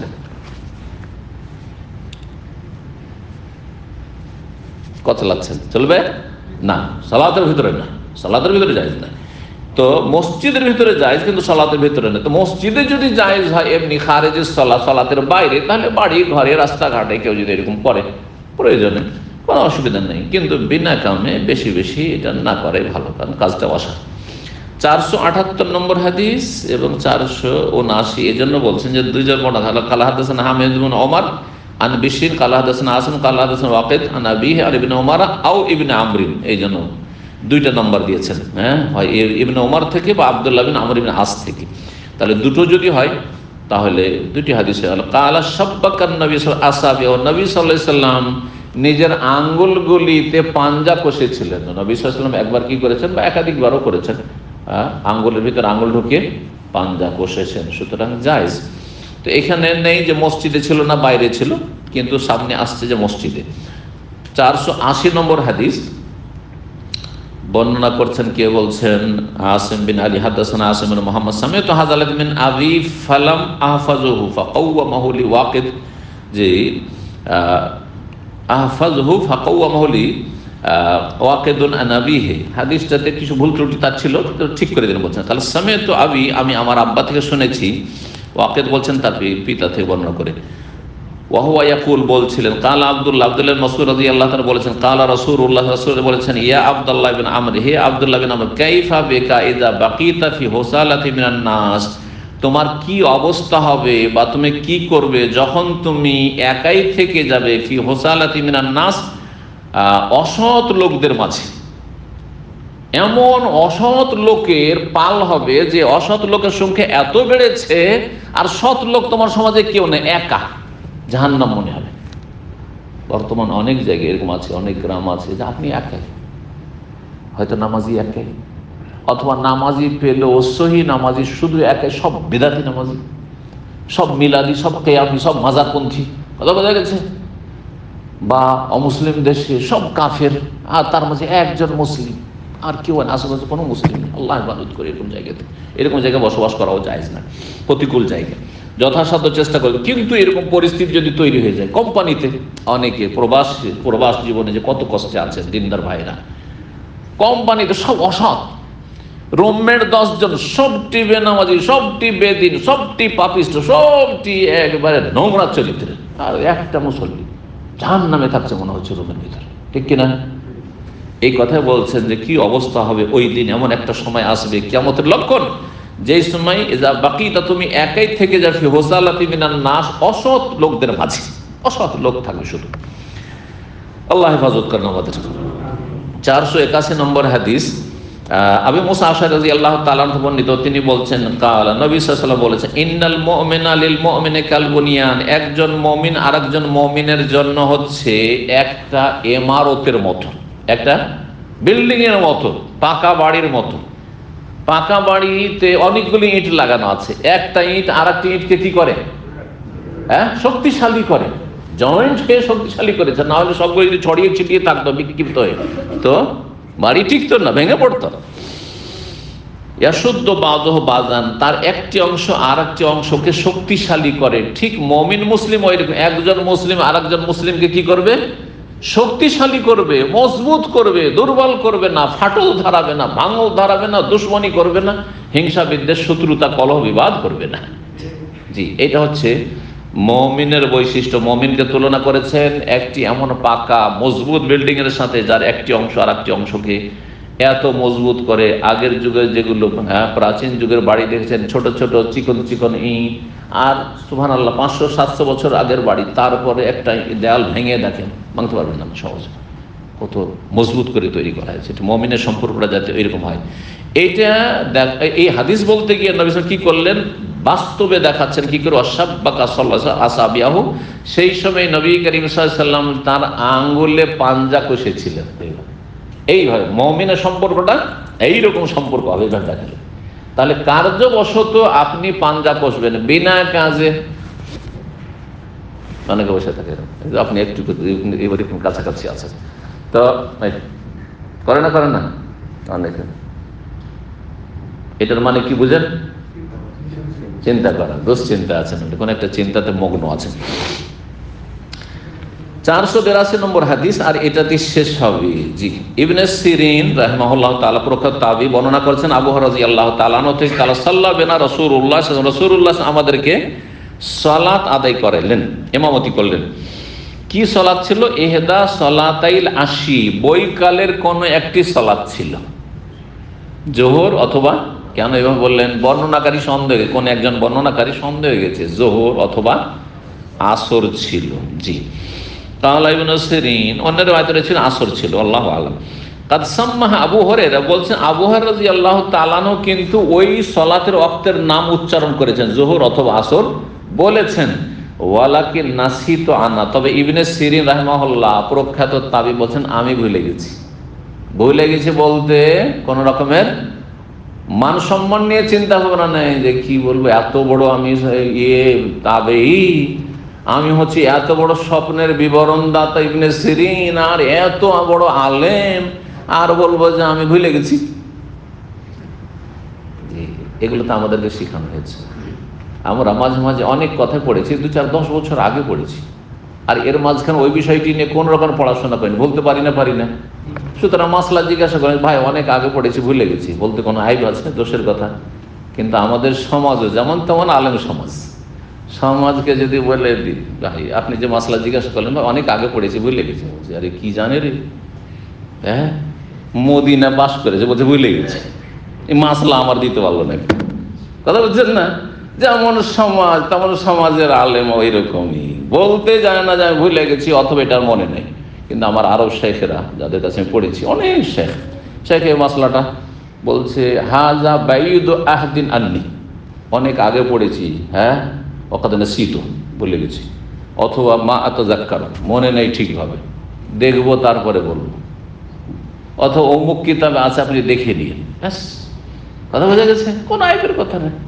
তাদেরকে আমরা আরো বড় বলে জানি, যে আন্দাজে একটা গুলি মারা কথা বলে না, পড়ে শুনে কথা বলে। আল্লাহ যেন তৌফিক দান করে। এতে ইখলাস থাকে মানুষের, এতে নমনীয়তা থাকে, অহংকার আসে না। অহংকার আসে না, আমি সবই জানি, অহংকার চলে আসবে। কিন্তু যদি বলে যে আমি সামান্যই জানি, আলহামদুলিল্লাহ, এটা শুধু ভূমিকাতে বললে হবে না। আমাদের বক্তারাও বলে যে ভাই আমি বেশি কিছু জানি না, কিন্তু যখন বলতে লাগে তখন মনে সব জানে। কথা বোঝা গেছে? শুধু এটা ভূমিকা তো খালি বললে হবে না, কাজে কর্মে বলতে হবে। তো বলছেন যে ইবনে সিরিন, আমি ভুলে গেছি এই নামাজটি কোন নামাজ ছিল। ফাসাল্লা বেনা রাকাতায়, 2 রাকাত সালাত আদায় করলেন। সুম্মা সালাম ফিরে দিয়েছেন। যোহর হোক আর আসর হোক, কয় রাকাত? 4 রাকাত। 2 রাকাত পড়ে সালাম ফিরে দিয়েছেন। ফাকামা ইলা খাশাবাতিন মারুজাতিন ফিল মসজিদে, তারপরে নবী সাল্লাল্লাহু আলাইহি ওয়াসাল্লাম দাঁড়িয়ে গেলেন এমন একটি কাঠের দিকে, যেই কাঠটি পড়েছিল মসজিদে। ফাত্তাকা আলাইহি, সেই কাঠে গিয়ে নবী সাল্লাল্লাহু আলাইহি ওয়াসাল্লাম হেলান দিয়ে দিলেন। কান্নাহ গজবান, আর হেলান দিয়ে এমন হয়ে বসেছেন যে মনে হচ্ছে তিনি খুব রাগান্বিত, যেহেতু সালাতটি কমপ্লিট হয়নি। একটা ওয়াসওয়াসা যেন কাজ করছে, একটা মানসিক কি করছে, অশান্তি যেন কাজ করছে। এই জন্য মনটা যেন ভালো নেই, রাগান্বিত, মনটা খারাপ হয়ে আছে। আল্লাহু আকবার, এটা প্রাকৃতিক বিষয়। ওয়াদা ইয়াদাহুল ইয়ুমনা আলাল ইউসরা, ডান হাতকে বাম হাতের ওপর সেই সময় রেখেছিলেন। ওয়াসাব্বাকা বাইনা আসাবিহি, আর আঙ্গুলগুলিতে পাঞ্জা কষেছিলেন। ডান হাতকে কোথায় রেখেছিলেন? বাম হাতের ওপর, আর পাঞ্জা কষে। তো এইভাবে হতে পারে, এইভাবে করেছিলেন। আর কি করেছিলেন? ওয়াদা খাদ্দাহুল আইমান আলা যাহরি কাফিহিল ইউসরা, আর ডান গালটিকে বাম হাতের যে ওপর ভাগ রয়েছে তার উপর, যাহরি কাফি, কাফ হচ্ছে এটা, আর তার ওপর ভাগ হচ্ছে এটা। তো এইখানে রেখেছিলেন। তাহলে কিভাবে? এদিকে বেঁধে আছেন, পাঞ্জা কষে আছেন, এইভাবে বসে আছেন, চিন্তিত যেন, কেন একটা অশান্তি যেন কাজ করছে, বুঝলি? সালাত পুরা হয়নি, কিন্তু বুঝতে পারেননি, ভুলে গেছেন। জি, আল্লাহ ভুলিয়ে দিয়েছেন। ওয়াখারাজাতিস সারআনু মিন আবওয়াবিল মসজিদে, আর মসজিদের দরজা দিয়ে যারা দ্রুতগামী মুসল্লি তাড়াতাড়ি সালাম ফিরবে আর টান দিবে, মসজিদে কিছু মুসল্লি থাকে। তো তখনও ছিল কিছু, তারা দৌড় দিয়ে বেরিয়েও গেছে যে সালাত শেষ হয়ে গেছে, চল বাড়ি যাই। জি জি, চলে বেরিয়ে পড়েছে, মসজিদে বেরিয়ে পড়েছে সালাম ফেরার পরে পরে। তারাও নবী সাল্লাল্লাহু আলাইহি ওয়াসাল্লাম উঠে ওইখানে গিয়ে বসেছেন ওইভাবে। তারপরে ফাঁকালু, আপোষে তারা বলা বলি করছে, আপোষে তারা বলা বলি করছে যে আকসরাতে কসরাতি সলাত, সলাতে নামাজে কি কসর হয়ে গেল নাকি? মানে মদিনায় বসে থেকে বাড়িতে কি কসর হয়ে গেল নাকি, কমিয়ে দেওয়া হইল নাকি? মানে আল্লাহ 4কে কি 2 করে দিলেন নাকি? নবী সাল্লাল্লাহু আলাইহি ওয়াসাল্লাম পড়ছেন। জি, ওয়াফিল কওমি আবু বকরিন ওয়া ওমর ফাহাবা ইউকাল্লিমাহু, আর ওই সময় ওই লোকজনের মাঝে আবু বকরও ছিলেন, ওমরও ছিলেন, এত বিশিষ্ট সাহাবী, তারপরও দুইজনেই ভয় পাচ্ছেন, নবী সাল্লাল্লাহু আলাইহি ওয়াসাল্লামের সাথে কথা বলতে সাহস হচ্ছেন না। কি করে বলবো, কি করে বলবো? এটা বলতে সাহস হচ্ছে, নবী সাল্লাল্লাহু আলাইহি ওয়াসাল্লামকে বলবো যে আপনি ভুল করে দিলেন নাকি? না, বলতে পারবো না।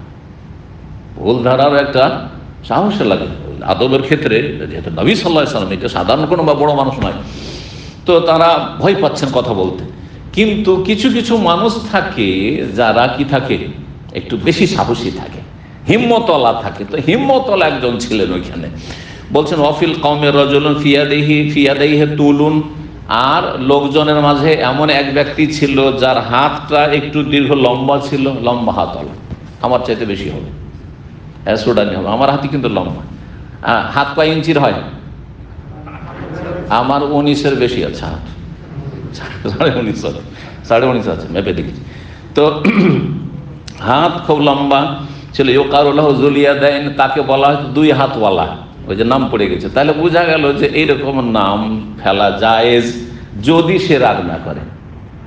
হ্যাঁ, লম্বা মানুষ, লম্বা হাতওয়ালাকে জুলিয়াদাইন। হ্যাঁ, কারো পা লম্বা জরুরিছিলেন যদি বলে, আর সে রাগ না করে তো জায়েজ, কিন্তু রাগ করে যদি এভাবে ডাকবে না, আমার বাপ যেটা নাম রেখে সেটাতে ডাকবে, তাহলে জায়েজ না। কথা বোঝা গেছে না? জি।